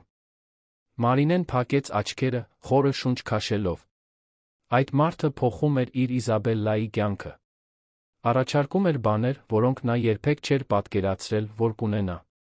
Ավելի լավ աշխատանք, արժանապատիվ աշխատավարձ, արտոնություններ։ Եվ փոխարենը ոչինչ չէր խնդրում։ Դժվար էր հավատալ։ Բայց նայելով Էդուարդին, նրա դեմքի անկեղծությանը, Մարինեն որոշեց հավատքի թռիչք կատարել։ Ես ընդունում եմ, ասաց նա, ձայնը հաստատուն։ Ընդունում եմ աշխատանքը։ Էդուարդը ժպտաց, դա իսկական ժպիտ էր, որը լուսավորեց նրա դեմքը։ Հրաշալի է։ Սկսում ես հաջորդ երկուշաբթի։ Կխնդրեմ Կարինեին, իմ քարտուղարուհուն, քեզ բոլոր մանրամասները փոխանցել։ Եվ այսպես, Մարինեի կյանքը վերջնականապես փոխվեց։ Հաջորդ երկուշաբթի նա ներկայացավ Ավետիսյան Invest-ի գրասենյակ 15-րդ հարկում, որտեղ նախկինում հատակ էր մաքրում։ Կարինեն, 40-ամյա, էլեգանտ արդյունավետ մի կին, նրան ընդունեց պրոֆեսիոնալիզմով։ Դու աշխատելու ես գլխավոր ընդունարանում, բացատրեց Կարինեն, ցույց տալով ընդարձակ սեղան, համակարգչով, հեռախոսով հարմարավետ աթոռով։ Քո պարտականություններն են պատասխանել զանգերին, ուղղորդել այցելուներին, տնօրենների համար հանդիպումներ նշանակել, մուտքի կազմակերպվածությունը պահպանել։ Սա ուշադրություն, քաղաքավարություն պահանջող աշխատանք է։ Կարծում ես, կկարողանաս։ Մարինեն նայեց սեղանին, նոր համակարգչին, պատուհանի տեսարանին, որը ցույց էր տալիս ներքում գտնվող հյուսիսային պողոտան։ Զգում էր օդորակիչը, թարմ սուրճի հոտը, գրասենյակի կազմակերպված լռությունը։ Դա լիովին տարբեր աշխարհ էր նրանից, ինչ նա ճանաչում էր։ Կկարողանամ, այո, ասաց Մարինեն, փորձելով վստահ հնչել։ Կարինեն առաջին ժամերն անցկացրեց, սովորեցնելով Մարինեին օգտագործել հեռախոսային համակարգը, ինչպես փոխանցել զանգերը, ինչպես նշանակել թվային օրացույցում, ինչպես ընդունել այցելուներին։ Մարինեն ամեն ինչ ներծծում էր սպունգի պես, նշումներ անելով, հարցեր տալով, յուրաքանչյուր մանրուքի վրա ուշադրություն դարձնելով։ Առաջին օրվա վերջում նա մտավորապես հյուծված էր, բայց դա այլ հյուծվածություն էր, քան այն, որ զգում էր ժամերով հատակներ մաքրելուց հետո։ Դա սովորելու, աճելու, նոր տեղում լինելու հյուծվածությունն էր։ Էդուարդը կեսօրին անցավ ընդունարանով։ Ինչպես անցավ առաջին օրը։ Դժվար, բայց լավ, պատասխանեց Մարինեն, ամաչկոտ ժպտալով։ Սովորում եմ։ Դու լավ կանես։ Վստահ եմ։ Եվ նա ճիշտ էր։ Մարինեն արագ հարմարվեց։ Սովորեց օգտագործել համակարգիչը Կարինեի օգնությամբ, անգիր արեց գլխավոր տնօրենների հաճախորդների անունները, զարգացրեց հեռախոսին պատասխանելու քաղաքավարի պրոֆեսիոնալց։ 2 շաբաթ անց նա արդեն հարմարավետ էր զգում իր պաշտոնում։ Եվ երկար տարիների մեջ առաջին անգամ Մարինեն նայեց իրեն գրասենյակի լոգարանի հայելու մեջ, տեսավ ինչ-որ տարբեր բան։ Տեսնում էր ոչ միայն հոգնածություն։ Տեսնում էր մի կնոջ, որը վերածնվում էր։ Առաջին աշխատավարձով նոր հագուստ գնեց։ Ոչ թանկ, բայց պարկեշտ հագուստ, որը նրան ստիպում էր իրեն ներկայանալի զգալ։ Նոր պայուսակ գնեց Իզաբելլայի համար, միայղջյուրների նկարներով, որը աղջիկը խնդրել էր։ Կարողացավ ժամանակին վճարել բոլոր հաշիվները, մի փոքր էլ ավելացավ։ Առաջին անգամ ամսվա վերջում ավելցուկ կար։ Ոչ շատ, բայց բավարար, որ Մարինեն զգար, որ սկսում է փոսից դուրս գալ։ Իզաբելլան նույնպես ծաղկում էր։ Աղջիկը դպրոցում հայտնի էր դարձել, միշտ ժպտերես, միշտ ոգորված։ Նկարներ էր բերում մորը ցույց տալու, պատմություններ էր պատմում ընկերների, ուսուցչուհիների մասին։ Եվ ամեն գիշեր, քնելուց առաջ, շնորհակալություն էր հայտնում։ Շնորհակալ եմ, մամա, որ ինձ դպրոց ես դրել։ Դա աշխարհի ամենալավ տեղն է։ Մարինեն գրկում էր դստերը, զգում, որ սիրտը լցվում է։ Այդ ամենը հնարավոր էր Էդուարդի շնորհիվ։ Այդ տարօրինակ միայնակ մարդու, որը հայտնվել էր նրանց կյանքում ամանորի նախօրեին, փոխել էր ամեն ինչ։ Էդուարդը, իր հերթին, նույնպես փոխվում էր։ Նա սկսեց պարբերաբար այցելել Մարինեին Իզաբելլային։ Սկզբում դրանք կարճ այցելություններ էին, միշտ ինչ-որ պատրվակով։ Դպրոցական պարագաներ բերեց Իզաբելլայի համար։ Հագուստ բերեց, որը նրա աշխատակիցներից մեկն այլևս չէր հագնելու, մտածեց, որ Մարինեն կարող է օգտագործել։ Մանկական գրքեր բերեց, որ Իզաբելլան ընթերցանությունը զարգացնի։ Բայց կամաց-կամաց այցելությունները դադարեցին իրեր հանձնելու մասին լինելուց։ Դրանք դարձան ներկա լինելու մասին։ Էդուարդը սկսեց շաբաթ օրերին ճաշել Մարինեի Իզաբելլայի հետ։ Նրանց տանում էր զբոսանքի հաղթանակի զբոսայգի, որտեղ Իզաբելլան վազում էր սիզամարգին, Էդուարդը նրան ճոճում էր ճոճանակի վրա։ Գնացին կենդանաբանական այգի, որտեղ Իզաբելլան հիացած էր կապիկներով, փղերով։ Գնացին ակվարիում, որտեղ աղջիկը դեմքը սեղմում էր ապակուն, տեսնելու գունավոր ձկների լողը։ Եվ կամաց-կամաց կապ ձևավորվեց։ Մի կապ, որը ֆինանսական օգնությունից, բարեգործությունից անդին էր։ Դա ինչ-որ ավելի խորն էր։ Կարծես երեքով միասին ինչ-որ բան էին կառուցում։ Մի տեսակ ինքնաշեն ընտանիք։ Մարինեն նկատում էր Էդուարդի փոփոխությունը։ Նա ավելի շատ էր ժպտում։ Ավելի շատ էր խոսում։ Աչքերում մի փայլ ուներ, որը նախկինում չկար։ Իսկ Իզաբելլան պաշտում էր նրան։ Նրան Քերի Էդո էր անվանում, մի քնքուշ մականուն, որն ինքնուրույն էր հորինել։ Էդուարդը, որը երբեք երեխաների հետ մտերիմ չէր եղել, բացահայտում էր, որ այդ դերը իրեն դուր է գալիս։ Դուր էր գալիս լսել Իզաբելլայի պատմությունները, պատասխանել նրա անվերջ հարցերին, աշխարհը տեսնել նրա աչքերով։ Մի շաբաթ օր երեքով նստած էին այգու սիզամարգին, ինքնաշեն պիկնիկ անելով։ Իզաբելլան խաղում էր կտորից տիկնիկով, մինչ Մարինեն Էդուարդը զրուցում էին։ Շնորհակալություն, հանկարծ ասաց Մարինեն։ Էդուարդը նայեց նրան։ Ինչի՞։ Համար։ Ամեն ինչի։ Մեր կյանքը փոխելու համար։ Ես երբեք չէի պատկերացնում, որ ամեն ինչ կարող է այլ լինել։ Իսկ հիմա այդպես է։ Պետք չէ շնորհակալություն հայտնել, Մարինե։ Սա ինձ համար էլ լավ էր։ Ինչպես թե։ Էդուարդը մի պահ լուռ մնաց, նայելով Իզաբելլային։ Ես շատ միայնակ էի։ Շատ կորած։ Ամբողջ ժամանակ աշխատում էի, բայց չգիտեի ինչի համար։ Փող էի կուտակում, բայց կիսելու մարդ չունեի։ Եվ հետո հանդիպեցի ձեզ երկուսիդ։ Եվ տարիների մեջ առաջին անգամ զգացի, որ իմ կյանքը իմաստ ունի։ Մարինեն զգաց, որ սիրտը սեղմվում է։ Նա նայեց Էդուարդին, իսկապես նայեց, տեսավ ոչ թե հարուստ գործարարին, ոչ թե տնօրենին, այլ մի մարդու։ Վիրավորված, կարիքավոր մի մարդու, որը փորձում էր վերականգնել կապը աշխարհի հետ։ Եվ նա հասկացավ, որ դա բարեգործության մասին չէր։ Դա բուժման մասին էր։ Էդուարդը բուժում էր ինքն իրեն, օգնելով նրանց։ Իսկ նրանք բուժում էին նրան, ընդունելով օգնությունը։ Դու մեզ համար էլ ես շատ կարևոր, ցածրաձայն ասաց Մարինեն։ Իզաբելլան քեզ սիրում է։ Իսկ ես երախտապարտ եմ, որ դու այստեղ ես։ Էդուարդը նայեց նրա աչքերին, այդ հայացքում ինչ-որ տարբեր բան կար։ Մի բան, որը Մարինեն չէր կարողանում անվանել, բայց որը նրան ստիպում էր տարօրինակ ջերմություն զգալ կրծքում։ Նա արագ հայացքը փախցրեց, վախենալով, թե դա ինչ կարող է նշանակել։ Բայց մինչ նրանցից որը մեկը կկարողանար ավելին ասել, Իզաբելլան վազելով վերադարձավ, ընդհատելով պահը։ Քերի Էդո, արի ինձ հետ բռնոցի խաղանք։ Էդուարդը ժպտաց վեր կացավ։ Գնացինք։ Բայց զգուշացնում եմ, որ ես շատ արագ եմ։ Չէ, արագ չես, ծիծաղելով գոռաց Իզաբելլան սկսեց վազել։ Էդուարդը վազեց նրա հետից, ծածնելով, թե դանդաղ է, որպեսզի թույլ տա նրան հաղթել։ Մարինեն նստած մնաց սիզամարգին, դիտելով նրանց երկուսին։ Եվ երկար տարիների մեջ առաջին անգամ թույլ տվեց իրեն երազել։ Ոչ թե մեծ երազներ, ոչ թե անհնարին ֆանտազիաներ։ Պարզապես այն երազը, որ դա, այդ խաղաղությունը, այդ երջանկությունը կարող է տել։ Բայց կյանքը, ինչպես միշտ, այլ ծրագրեր ուներ։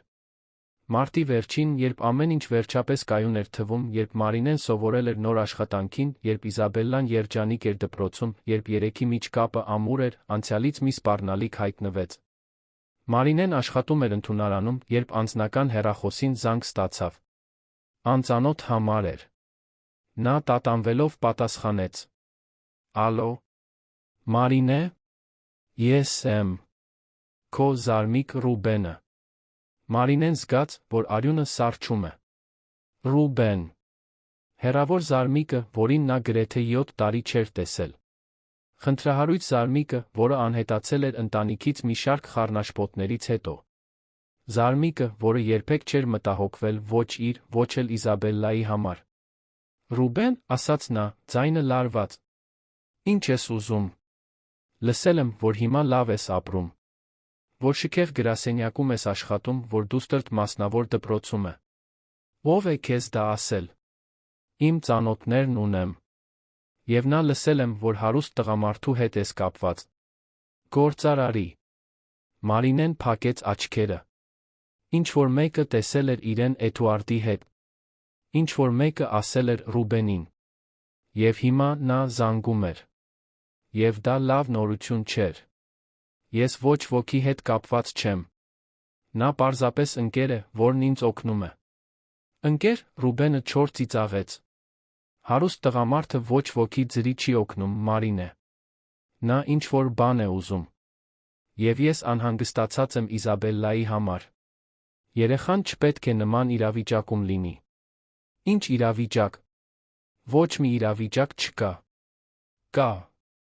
Եվ ես, որպես արյունակից ազգական, իրավունք ունեմ անհանգստանալու։ Ի դեպ, մտածում եմ աղջկա խնամակալությունը պահանջելու մասին։ Կարծում եմ, նրա համար ավելի լավ կլինի ինձ հետ մնալ, քան մի տանը, որտեղ մայրը իրեն վաճառում է մի հարուստի։ Մարինեն խուճապի ալիք զգաց։ Ռուբենը չէր մտահոգվում Իզաբելլայի համար։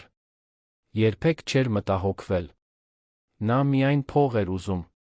Ուզում էր շանտաժի ենթարկել, ուզում էր օգտվել իրավիճակից։ Դու իմ աղջկան չես դիպչի, ասաց Մարինեն, ձայնը զայրույթից դողալով։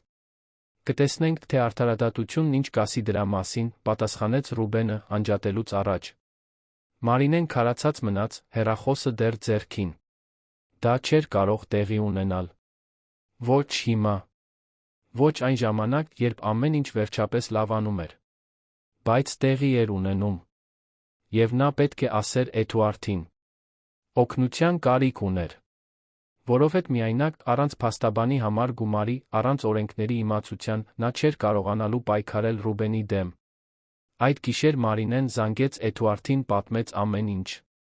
Եվ առաջին անգամ, երբ նրանք ծանոթացել էին, նա զայրույթ լսեց նրա ձայնում։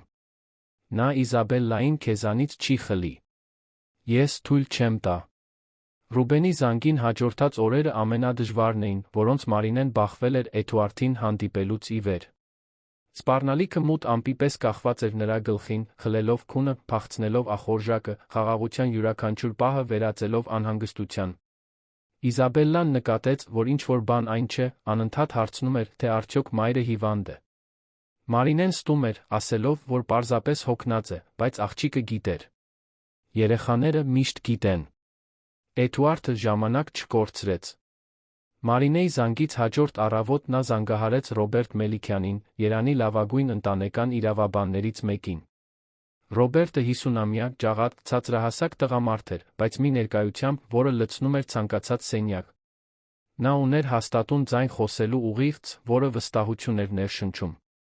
Հանդիպումը տեղի ունեցավ Էդուարդի գրասենյակում։ Մարինեն ներկա էր, նստած կաշվե աթոռին, ձեռքերը քրտնած, սիրտը արագ բաբախում էր։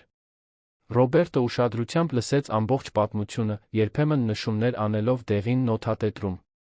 Այդ Ռուբենը դատվածություն ունի, հարցրեց Ռոբերտը, երբ Մարինեն ավարտեց պատմությունը։ Չգիտեմ։ Նա միշտ մի տեսակ խառնակ էր, բայց երբեք չեմ իմացել, բանտարկվել է, թե։ Ոչ։ Ռոբերտը նայեց Էդուարդին։ Կարող եմ հետաքննել։ Եթե նա ունի որևէ պատմություն, որը կվարկաբեկի նրա հեղինակությունը, դա շատ կծանրանա խնամակալության հայցի դեմ։ Հետաքննիր, անմիջապես ասաց Էդուարդը։ Ուզում եմ ամեն ինչ իմանալ այդ մարդու մասին։ Որտեղ է ապրում, ինչով է զբաղվում, պարտքեր ունի, կախվածություններ ունի, ամեն ինչ։ Ռոբերտը գլխով արեց։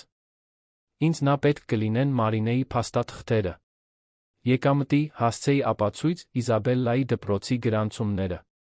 Մենք պետք է մի թղթապանակ կազմենք, որը ցույց կտա, որ երեխան առողջ միջավայրում է, որ մայրն ունի նրան խնամելու պայմաններ, որ երեխայի բարեկեցությանը ոչ մի սպառնալիք չկա։ Մարինեն զգաց, որ ստամոքսը շրջվում է։ Դա չափազանց իրական էր դառնում, չափազանց արագ։ Դատարան գնալու, ապացուցելու, որ լավ մայր է, պաշտպանելու սեփական դստեր հետ մնալու իրավունքը սարսափելի էր։ Էդուարդը նկատեց նրա դեմքի խուճապը, ձեռքը դրեց նրա ձեռքի վրա, մխիթարության քնքուշ ժեստով։ Ամեն ինչ լավ կլինի, Մարինե։ Ես խոստանում եմ։ Նա ուզում էր հավատալ։ Բայց վախը հույսից մեծ էր։ Հաջորդ օրերին Ռոբերտն արագ աշխատեց։ Հետաքննեց Ռուբենին, կարևոր տեղեկություններ բացահայտեց։ Մարինեի զարմիկը բարդ անցյալ ուներ։ 2 անգամ դատվել էր պարտքերը չվճարելու համար, 6 ամիս գործազուրկ էր ապրում էր ծանոթների տանը, նրանց հաշվին։ Երեխա մեծացնելու համար ոչ մի կառուցվածք չուներ։ Բայց նրա դեմ ամենածանրը անօրինական իրավիճակներում ներգրավված լինելու հին բողոքն էր, թե նա երբեք պաշտոնապես չէր դատապարտվել։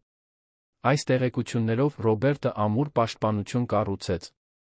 Մարինեն հարուստ չէր, բայց աշխատում էր, ուներ կայուն եկամուտ, ապրում էր համեստ, բայց արժանապատիվ վայրում, ամենակարևորը, Իզաբելլան երջանիկ էր, առողջ դպրոցում լավ էր սովորում, Ցանկացած ողջամիտ դատավոր կտեսներ, որ աղջիկը շատ ավելի լավ միջավայրում է մոր հետ, քան կլիներ անկառույց հեռավոր զարմիկի հետ։ Բայց Ռուբենը հեշտությամբ չհանձնվեց։ Նա դատարան դիմեց խնամակալության հայցով, պնդելով, որ Մարինեն Իզաբելլային վտանգավոր իրավիճակի է ենթարկում, օգնություն ընդունելով անծանոթ տղամարդուց։ Գործի տողատակերում ակնարկում էր, որ Մարինեի Էդուարդի միջ անպատշաճ հարաբերություններ կան, որ դա երեխային վտանգի տակ է դնում։ Երբ Մարինեն կարդաց գործի մեղադրանքները, խորը նվաստացում զգաց։ Ռուբենն ասում էր, պաշտոնական իրավաբանական բառերով, որ նա անբարո կին է, որը վաճառում է սեփական արժանապատվությունը փողի հարմարավետության համար։ Սուտ էր, ամբողջը սուտ, բայց այնտեղ էր, գրված պաշտոնական թղթի վրա, որպեսզի ցանկացած մեկը կարդա։ Մարինեն այդ գիշեր լաց եղավ։ Լաց եղավ անարդարության, չարության, դաժանության համար, որ մեկը, ով հազիվ էր ճանաչում իր կյանքը, փորձում էր այն այսպես ոչնչացնել։ Իզաբելլան քնած էր նրա կողքին, անմեղ չիմանալով, որ իր ապագան որոշվում է դատարաններում, փաստաթղթերում։ Էդուարդն այդ գիշեր գնաց Մարինեի տուն, մի բան, որը նա հազվադեպ էր անում առանց զգուշացնելու։ Թակեց դուռը, Մարինեն բացեց կարմրած ու այտուցված աչքերով։ Նա ոչինչ չասաց, պարզապես գրկեց նրան։ Եվ Մարինեն թույլ տվեց իրեն փլուզվել, լաց լինելով նրա ուսին, դուրս թափելով կուտակված բոլոր վախն ու զայրույթը։ Ես թույլ չեմ տա, որ նա Իզաբելլային քեզանից խլի, ասաց Էդուարդը, ձայնը հաստատուն նրա գլխի վերում։ Երդվում եմ ամենասուրբ բանով։ Նա չի հաջողի։ Մարինեն մի փոքր հեռացավ, նայելով նրա դեմքին։ Ինչու ես այս ամենն անում։ Ինչու ես այդքան հոգ տանում։ Էդուարդը տատանվեց։ Դա մի հարց էր, որը նա ինքն իրեն շատ անգամ էր տվել։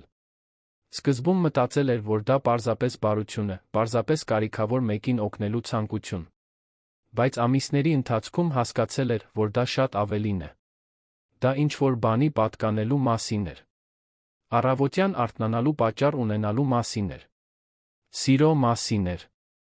Ոչ թե ֆիլմերի ռոմանտիկ սերը, այլ խորը, իսկական սեր, որը գալիս էր մեկի բարեկեցության համար անկեղծորեն հոգ տանելուց։ Որովհետև դուք ինձ փրկեցիք, վերջապես ասաց Էդուարդը։ Դուք չգիտեք, բայց փրկեցիք։ Ես այնքան կորած էի, Մարինե։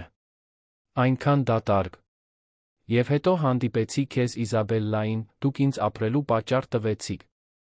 Այնպես որ, սա միայն ձեզ օգնելու մասին չէ։ Սա նա ինքս ինձ փրկելու մասին է։ Մարինեն զգաց նոր արցունքներ հոսում դեմքով, բայց այս անգամ դրանք ցավի արցունքներ չէին։ Դրանք հասկացողության, կապի արցունքներ էին։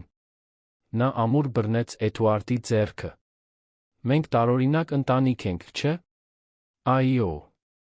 Բայց լավագույն ընտանիքն է, որ երբե ունեցել եմ։ Ընտանեկան գործերով դատարանի նիստը նշանակվեց ապրիլի վերջին։ Մարինեն սարսափած էր։ Նախորդ շաբաթն անցկացրել էր, փորձելով, թե ինչ է ասելու, մտովի պատրաստվելով, բայց ոչինչ բավարար չէր թվում։ Իսկ եթե դատավորը չհավատա։ Նրան։ Իսկ եթե դատավորը կարծի, որ Ռուբենը ճիշտ է։ Իսկ եթե կորցնի Իզաբելլային։ Էդուարդն ամբողջ ընթացքում նրա կողքին էր։ Նիստի օրը նա վաղ առավոտյան վերցրեց նրան տնից, վարեց մինչ դատարան նրա հետ մնաց սպասասրահում։ Ռոբերտը նույնպես այնտեղ էր, վերանայում էր փաստաթղթերը, հանգստացնում Մարինեին։ Շնչիր։ Անկեղծ եղիր։ Պատմիր քո ճշմարտությունը։ Դատավորը կտեսնի, որ դու լավ մայր ես, ասաց Ռոբերտը։ Իսկ եթե չտեսնի։ Կտեսնի։ Վստահիր ինձ։ Ես սա անում եմ 20 տարի։ Երբ ժամանակը եկավ, Մարինեն դողացող ոտքերով մտավ դատական նիստերի դահլիճ։ Դատավորը միջին տարիքի կին էր, մազերը հավաքված կոկիկ սանրվածքով, բարակ շրջանակով ակնոցներով լուրջ, բայց ոչ խիստ արտահայտությամբ։ Նրա անունը դատավոր Գայանե Ասլանյան էր։ Ռուբենն այնտեղ էր, հանրային պաշտպանի ուղեկցությամբ։ Նա հագել էր էժան, վատ նստող կոստյում, դեմքին կեղծ անհանգստության արտահայտություն ուներ։ Մարինեն զայրույթ զգաց, տեսնելով նրան։ Այդ մարդը չէր մտահոգվում Իզաբելլայի համար։ Երբեք չէր մտահոգվել։ Միայն փող, իշխանություն, վերահսկողություն էր ուզում։ Նիստը սկսվեց։ Ռուբենն առաջինը խոսեց, կրկնելով գործի մեղադրանքները։ Ասաց, որ անհանգստացած է զարմուհու բարեկեցության համար, որ անպատշաճ է համարում երեխայի այդքան մոտ լինելը հարուստ տղամարդու հետ, առանց ընտանեկան կապերի, որ վախենում է նրա անվտանգության զգացմունքային զարգացման համար։ Ռոբերտը ճշգրտությամբ հերքեց յուրաքանչյուր կետ։ Ներկայացրեց փաստաթղթեր, որոնք ցույց էին տալիս, որ Մարինեն ունի կայուն աշխատանք, կայուն եկամուտ, որ Իզաբելլան գրանցված է որակյալ դպրոցում գերազանց առաջադիմություն է ցուցաբերում։ Ներկայացրեց նա տեղեկություններ Ռուբենի մասին։ Գործազուրկ, առանց մշտական բնակության վայրի, խնդրահարույց անցյալով։ Հետո Մարինեի հերթն էր խոսելու։ Նա բարձրացավ վկայի ամբիոն, սիրտը այնքան ուժեղ բաբախելով, որ վստահ էր, թե դահլիճում բոլորը կարող են լսել։ Դուք լավ եք խնամում ձեր դստերը, հարցրեց դատավորը, ուղիղ անցնելով հարցին։ Այո, տիկին դատավոր։ Իզաբելլան իմ ամեն ինչն է։ Ես ամեն օր քրտնաջան աշխատում եմ, որ նրան տամ լավագույնը, ինչ կարող եմ։ Իսկ պարոն Էդուարդ Ավետիսյանի մասին։ Ո՞րն է ձեր հարաբերությունների բնույթը։ Մարինեն դժվարությամբ կուլ տվեց։ Նա ընկեր է։ Մի ընկեր, որն ինձ օգնեց, երբ ես կարիք ունեի։ Դրանում ոչ մի վատ բան չկա։ Պարոն Ռուբենը պնդում է, որ անպատշաճ հարաբերություններ կան։ Չկան։ Նա ինձ օգնեց ավելի լավ աշխատանք գտնել, օգնեց Իզաբելլային դպրոց գրանցել։ Բայց երբեք փոխարենը ոչինչ չի խնդրել։ Երբեք ոչ մի անպատշաճ վերաբերմունք չի ցուցաբերել։ Նա բարոյական մարդ է, որը հոգ է տանում իմ դստեր բարեկեցության մասին։ Դատավորս մի քանի հարց տվեց, որոնց բոլորին Մարինեն անկեղծորեն պատասխանեց։ Հետո խնդրեց Իզաբելլային բերել դահլիճ։ Աղջիկը մնացել էր հատուկ սպասասրահում մանկական հոգեբանի հետ, նկարելով խաղալով։ Երբ Իզաբելլան մտավ, հագած դպրոցի համազգեստը, մազերը հավաքված երկու հյուսով, որոնք Մարինեն այդ առավոտ խնամքով հյուսել էր, դատավորն առաջին անգամ ժպտաց։ Բար, Իզաբելլա։ Իմ անունը Գայանե է։ Կարող եմ քեզ մի քանի հարց տալ։ Իզաբելլան նայեց մորը, որը քաջալերող գլխով արեց։ Կարող եք, տիկին։ Քեզ դուր է գալիս մայրիկիդ հետ ապրելը։ Շատ է դուր գալիս։ Մաման աշխարհի լավագույն մայրիկն է։ Իսկ քո քեռի Ռուբենին ճանաչում ես։ Իզաբելլան ճակատը կիտեց։ Չէ։ Երբեք նրան չեմ տեսել։ Դատավորը նայեց Ռուբենին, որը հայացքը փախցրեց։ Իսկ պարոն Էդուարդին ճանաչում ես։ Ճանաչում եմ։ Նա քեռի Էդոն է։ Նա շատ լավն է։ Ինչ եք անում միասին։ Մենք գնում ենք այգի, կենդանաբանական այգի, ակվարիում։ Նա ինձ բաներ է սովորեցնում, ինձ հետ խաղում է, օգնում է տնային աշխատանքներիս։ Եվ նա այս տիկնիկն է ինձ նվիրել, Իզաբելլան ցույց տվեց պայուսակը, որտեղ պահված էր կտորից տիկնիկը։ Ես նրան սիրում եմ։ Ես քեռի Էդոին էլ եմ սիրում։ Դատավորս մի քանի հարց տվեց, բայց պարզ դարձավ, որ Իզաբելլան երջանիկ է, առողջ անվտանգ։ Չարաշահման, անտեսման կամ որե տեսակի խնդրի նշաններ չկային։ Նա նորմալ, երջանիկ երեխա էր, որը սիրում էր մորը, ջերմ զգացմունքներ ուներ Էդուարդի հանդեպ։ Իզաբելլայի դուրս գալուց հետո դատավորը լուռ վերանայեց բոլոր փաստաթղթերը։ Դահլիճի լռությունը ծանր էր։ Մարինեն հազիվ էր շնչում։ Վերջապես, դատավորը հանեց ակնոցը ուղիղ նայեց Ռուբենին։ Պարոն Ռուբեն, ակնհայտ է, որ ձեր անհանգստությունը անչափահասի նկատմամբ անկեղծ չէ։ Դուք երեխայի հետ կապ չունեք, ոչ մի կերպ չեք նպաստում նրա դաստիարակությանը, նրա խնամակալությունը ստանձնելու համար կառուցվածք չունեք։ Բացի այդ, մոր դեմ ձեր արած մեղադրանքները անհիմն են, կարծես ֆինանսական դրդապատճառներ ունեն։ Ռուբենը փորձեց առարկել, բայց դատավորը ձեռքը բարձրացրեց, ընդհատելով նրան։ Ինչ վերաբերում է տիկին Մարինեին, շարունակեց դատավորը, պարզ է, որ դուք նվիրված մայր եք, որը քրտնաջան աշխատում է, ապահովելու իր դստեր բարեկեցությունը։ Երեխան առողջ է, երջանիկ համապատասխան միջավայրում։ Այն փաստը, որ դուք օգնություն եք ստանում ընկերոջից, որը տեսակի անօրինականություն չի հանդիսանում։ Ընդհակառակը, դա ցույց է տալիս, որ դուք ունեք աջակցության ցանց, ինչը դրական է անչափահասի զարգացման համար։ Մարինեն զգաց, որ արցունքները սկսում են հոսել, բայց այս անգամ դրանք թեթության արցունքներ էին։ Հետաբար, դատավորը հարվածեց մուրճով, մերժում եմ խնամակալության հայցը։ Իզաբելլան կմնա իր մոր, Մարինե Սարգսյանի խնամքի տակ։ Գործը փակված է։ Կարծես տոննաներով բեռ հանվեր Մարինեի ուսերից։ Նա դեմքը ծածկեց ձեռքերով, սկսեց բացահայտ լաց լինել։ Ռոբերտը ձեռքը դրեց նրա ուսին, շնորհավորանքի ժեստով։ Էդուարդը, որը նիստի ընթացքում դահլիճից դուրս էր մնացել, մտավ հենց նիստն ավարտվեց, գրկեց Մարինեին։ Ավարտվեց։ Ավարտվեց, ասաց նա, նրա ձայնում նույնքան թեթություն կար, որքան նրանում։ Ռուբենը դուրս եկավ դահլիճից, առանց հետ նայելու, պարտված։ Մարինեն այլս երբեք նրա մասին չլսեց։ Հաջորդ ամիսներին Մարինեի, Իզաբելլայի, Էդուարդի կյանքը նոր ռիթմ գտավ։ Երեքի միջ կապն էլ ավելի ամրապնդվեց։ Էդուարդը մշտական ներկայություն դարձավ նրանց կյանքում, ոչ թե որպես բարերար, այլ որպես ընտանիք։ Մարինեն առաջադիմեց աշխատանքում։ Կարինեն, գործադիր քարտուղարուհին, տպավորված էր նրա նվիրվածությամբ, արդյունավետությամբ, սկսեց նրան սովորեցնել ընկերության այլ ոլորտների մասին։ Մարինեն բացահայտեց, որ կազմակերպչական պլանավորման տաղանդ ունի։ Կամաց-կամաց նրա պարտականություններն ավելացան։ Նա այլս պարզապես ընդունարանի աշխատակից չէր։ Դառնում էր վարչական օգնական։ Իզաբելլան շարունակում էր ծաղկել դպրոցում։ Ուսուցիչները գովում էին նրա առաջադիմությունը, հետաքրքրասիրությունը, դասընկերների հանդեպ բարությունը։ Աղջիկը, որը ամիսներ առաջ նույնիսկ պայուսակ չուներ, այժմ դասարանի լավագույն աշակերտներից էր։ Իսկ Էդուարդը իր մասին մի բան բացահայտեց, որը երբեք չէր պատկերացրել։ Բացահայտեց, որ կարող է երջանիկ լինել։ Կարող է առավոտյան արթնանալ, օրն ապրելու ցանկություն զգալ։ Կարող է իսկապես ժպտալ, բարձրաձայն ծիծաղել, խաղալ։ Կարող է կապվել մարդկանց հետ։ Կարող է սիրել։ Բայց նրա Մարինեի մեջ ինչ-որ չասված բան կար։ Մի լավ լարվածություն, մի զգացմունք, որը լուռ աճում էր։ Նրանք ավելի շատ էին իրար դիպչում։ Մի գրկախառնություն, որը մի քանի վայրկյան ավել էր տում։ Ձեռքեր, որոնք հանդիպում էին Իզաբելլային ճոճանակի վրա ճոճելիս։ Հայացքներ, որոնք անհրաժեշտից ավելի երկար էին պահվում։ Բայց նրանցից ոչ ոք չէր համարձակվում դա անվանել։ Մինչ որ նորից եկավ ամանորը։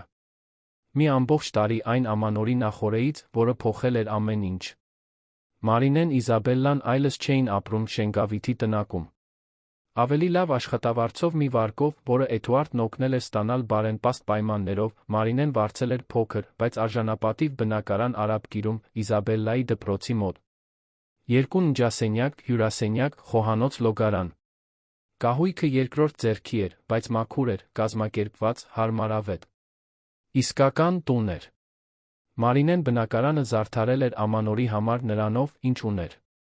Գնել էր գունավոր ժապավեններ, փաթեթավորման թուղթ, նա ու Իզաբելլան օրիգամիի աստղիկներ էին պատրաստել, պատերից կախելու համար։ Ինքնաշեն ծառ էին պատրաստել այգուց գտած ճյուղերից, զարդարված կտորի ժապավեններով, փայլաթիթեղից պատրաստված գնդիկներով։ Շքեղ չէր, բայց սիրով էր արված։ Էդուարդը հրավիրված էր ամանորյա սեղանին։ Մարինեն պնդել էր։ Դու մեր ընտանիքի մասն ես, ասել էր նա։ Պետք է այստեղ լինես։ Նա ընդունել էր, ավելի երջանիկ, քան ցույց էր տվել։ Ամանորի գիշերը երեքով նստեցին հյուրասենյակի սեղանի շուրջ։ Մարինեն պարզ, բայց առատ սեղան էր պատրաստել։ Բրինձ, լոբի, տապակած հավ, փլավ, աղցան։ Գնել էր գաթա խաղողի հյութ։ Հարուստների սեղան չէր, բայց նրանց սեղանն էր։ Եվ կատարյալ էր։ Իզաբելլան, այժմ 6 տարեկան, կենաց ասաց հյութի բաժակով, այն բարձր պահելով։ Ես ուզում եմ կենաց ասել։ Մարինեն, Էդուարդը նույնպես բարձրացրին իրենց բաժակները, ժպտալով։ Սա իմ կյանքի լավագույն տարին էր, ասաց Իզաբելլան, ձայնը լի մանկական անկեղծությամբ։ Որովհետև հիմա մենք ոչ միայն տուն ունենք։ Մենք ընտանիք ունենք։ Ունենք մամային, որը շատ է աշխատում, ինձ սիրում է։ Ունենք քեռի Էդոին, որը մեր ընկերն է ընդմիշտ։ Եվ մենք իրար ունենք։ Դա ցանկացած նվերից ավելի կարևոր է։ Մարինեն զգաց, որ նորից արցունքներ են գալիս, բայց դրանք լավ արցունքներ էին։ Էդուարդը նույնպես հուզված էր, աչքերը փայլում էին։ Նրանք կենաց ասացին, բաժակները խփեցին, հյութը խմեցին։ Եվ հետո կերան, զրուցեցին, ծիծաղեցին։ Իզաբելլան պատմեց արձակուրդների մասին, որոնք ունենալու էր, դպրոցի ընկերների, կարդացած գրքերի մասին։ Էդուարդը պատմեց մի ուղղորության մասին, որը ուզում էր անել դեպի Սան, երկուսին էլ հրավիրեց իր հետ գնալու։ Մարինեն ընդունեց, արդեն պատկերացնելով Իզաբելլային առաջին անգամ ծովը տեսնելիս։ Ընթրիքից հետո Իզաբելլան քնկոտ դարձավ։ Մարինեն նրան տարավ ննջասենյակ, օգնեց հագուստը փոխել, պառկեցրեց անկողնում։ Իզաբելլան գրկեց կտորից տիկնիկը, որն արդեն մաշված էր շատ խաղալուց, բայց դեռ սիրելի։ «Մամա, ես երջանիկ եմ», ասաց Իզաբելլան, աչքերն արդեն փակվելով։ «Ես էլ, իմ սեր։ Ես էլ։ Բարի գիշեր, մամա»։ «Բարի գիշեր, քեռի Էդո», մրմնջաց աղջիկը, նույնիսկ երբ Էդուարդը դեռ հյուրասենյակում էր։ Մարինեն վերադարձավ հյուրասենյակ։ Էդուարդը նստած էր բազմոցին, նայելով ինքնաշեն ծառին, դեմքին մեղմ ժպիտ։ Մարինեն նստեց նրա կողքին, մի փոքր հեռավորություն թողնելով նրանց միջ։ «Շնորհակալություն, որ եկար», ասաց նա։ «Շնորհակալություն, որ հրավիրեցիր»։ Հարմարավետ լռություն տիրեց։ Էդուարդը նայեց Մարինեին, նկատեց, թե ինչպես է նա փոխվել։ Դեմքին այլս հոգնածության խորը գծեր չկային։ Աչքերը փայլում էին։ Նա ավելի շատ էր ժպտում, ավելի շատ ծիծաղում։ Նոր հագուստ էր գնել, մազերը մի փոքր երկարացրել։ Գեղեցիկ էր։ Միշտ էլ եղել էր, բայց նա միայն հիմա էր թույլ տալիս իրեն տեսնել դա։ «Մարինե, ես քեզ մի բան պետք է ասեմ», հանկարծ ասաց Էդուարդը։ Մարինեն հետաքրքրությամբ նայեց նրան։ «Ինչ»։ Ես բառերով լավ չեմ։ Երբեք լավ չեմ եղել։ Բայց այս տարին, որ անցկացրի քեզ Իզաբելլայի հետ, իմ կյանքի լավագույն տարիներն ա։ Եվ ես հասկացա, որ չեմ ուզում, որ սա պարզապես ընկերություն լինի։ Ուզում եմ իսկապես ձեր ընտանիքի մասը լինել։ Ուզում եմ ներկա լինել ոչ թե որովհետև պարտավորված եմ զգում, այլ որովհետև չեմ կարող պատկերացնել իմ կյանքն առանց ձեզ։ Մարինեն զգաց, որ սիրտը արագանում է։ Ինչ ես ասում։ Էդուարդը վերցրեց նրա ձեռքը, միահյուսելով մատները։ Ասում եմ, որ սիրահարվել եմ քեզ, Մարինե։ Եվ Իզաբելլային։ Այս կյանքին, որը միասին կառուցել ենք։ Պետք չէ հիմա պատասխանել։ Պետք չէ ոչինչ ասել։ Պարզապես ուզում էի, որ իմանայիր։ Մարինեն լուռ մնաց, մտածելով։ Նա նույնպես իր ներսում ինչ-որ բանի աճ էր զգացել, բայց վախեցել էր անուն տալ։ Վախեցել էր, որ դա երախտագիտություն է, պարտք, շփոթություն։ Բայց նայելով Էդուարդին հիմա, բռնելով նրա ձեռքը, զգալով ջերմությունը, անկեղծությունը, իմացավ, որ դա շփոթություն չէ։ Սեր է։ Մի սեր, որը ծնվել էր կարեկցանքից, խնամքից, ներկայությունից։ Իսկական սեր։ Ես էլ եմ քեզ սիրահարվել, ասաց Մարինեն, ձայնը դողալով։ Բայց ես վախենում էի։ Վախենում էի, որ դու պարզապես խղճում ես ինձ։ Վախենում էի, որ սա իրական չէ։ Իրական է, Մարինե։ Ամենաիրական բանն է, որ երբեք զգացել եմ իմ կյանքում։ Նրանք նայում էին իրար, հետո դանդաղ մոտեցան։ Համբույրը մեղմ էր, զգույշ, լի չասված խոստումներով։ Դա ֆիլմի համբույր չէր, դրամատիկ կատարյալ։ Դա երկու մարդկանց համբույր էր, որոնք իրար մեջ գտել էին մի բան, որը փնտրում էին առանց իմանալու։ Երբ հեռացան, Մարինեն գլուխը հենեց Էդուարդի ուսին։ Նա ձեռքը գցեց նրա շուրջը, իրեն ավելի մոտ քաշելով։ Այդպես մնացին, գրկախառնված, լուռ, լսելով հարանությամբ հրավառության հեռավոր ձայնը։ Սա հեշտ չի լինի, մի որոշ ժամանակ անց ասաց Մարինեն։ Մարդիկ կխոսեն։ Կասեն, որ ես շահի համար եմ ամուսնացել, որ դու հիմար ես եղել, որ մենք տարբեր աշխարհներից ենք։ Թող խոսեն։ Ինձ չի հետաքրքրում, թե մարդիկ ինչ են մտածում։ Ինձ հետաքրքրում է։ Բայց կփորձեմ ուշադրություն չդարձնել։ Էդուարդը ժպտաց։ Միասին կպարզենք։ Առանց շտապելու։ Առանց ճնշման։ Լավ։ Առանց շտապելու։ Ժամանակն անցավ։ Էդուարդը անմիջապես չտեղափոխվեց Մարինեի բնակարան։ Նրանք ուզում էին ամեն ինչ ճիշտ անել, հարգել Իզաբելլայի ռիթմը, այդ հարաբերությունը ամուր հիմքի վրա կառուցել։ Բայց նա ամեն օր ներկա էր։ Իզաբելլային դպրոց էր տանում, երբ Մարինեն վաղ հանդիպում ուներ։ Օգնում էր տնային աշխատանքներին։ Շաբաթը մի քանի անգամ նրանց հետ ընթրում էր։ Եվ կամաց-կամաց երեքը դարձան այն, ինչ միշտ պետք է լինեին՝ ընտանիք։ Ոչ ավանդական ընտանիք, ոչ մի ընտանիք, որը համապատասխանում էր սովորական ձաչափերին, այլ իսկական ընտանիք։ Ստեղծված ընտրությամբ, պարտավորությամբ, սիրով։ Իզաբելլան Էդուարդին առաջին անգամ հայրիկ անվանեց հաջորդ տարվա մարտին։ Պատահաբար էր, այգում զբոսանքի ժամանակ։ Հայրիկ, նայի այն շանը։ Եվ հետո հասկացավ, թե ինչ է ասել, կարմրեց։ Ներողություն, քեռի Էդո։ Ես։ Էդուարդը ծնկի իջավ նրա դիմաց, աչքերը արցունքոտ։ Կարող ես ինձ հայրիկ անվանել, եթե ուզում ես։ Դա պատիվ կլինի։ Իսկապես։ Իսկապես։ Իզաբելլան ամուր գրկեց նրան։ Ուրեմն դու հիմա իմ հայրիկն ես։ Այո։ Իսկ դու իմ դուստրն ես։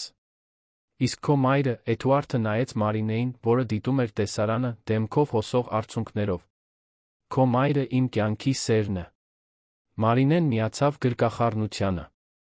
Երեքը մնացին այնտեղ, այգու մեջտեղում, գրկախառնված, միաժամանակ լաց լինելով ծիծաղելով։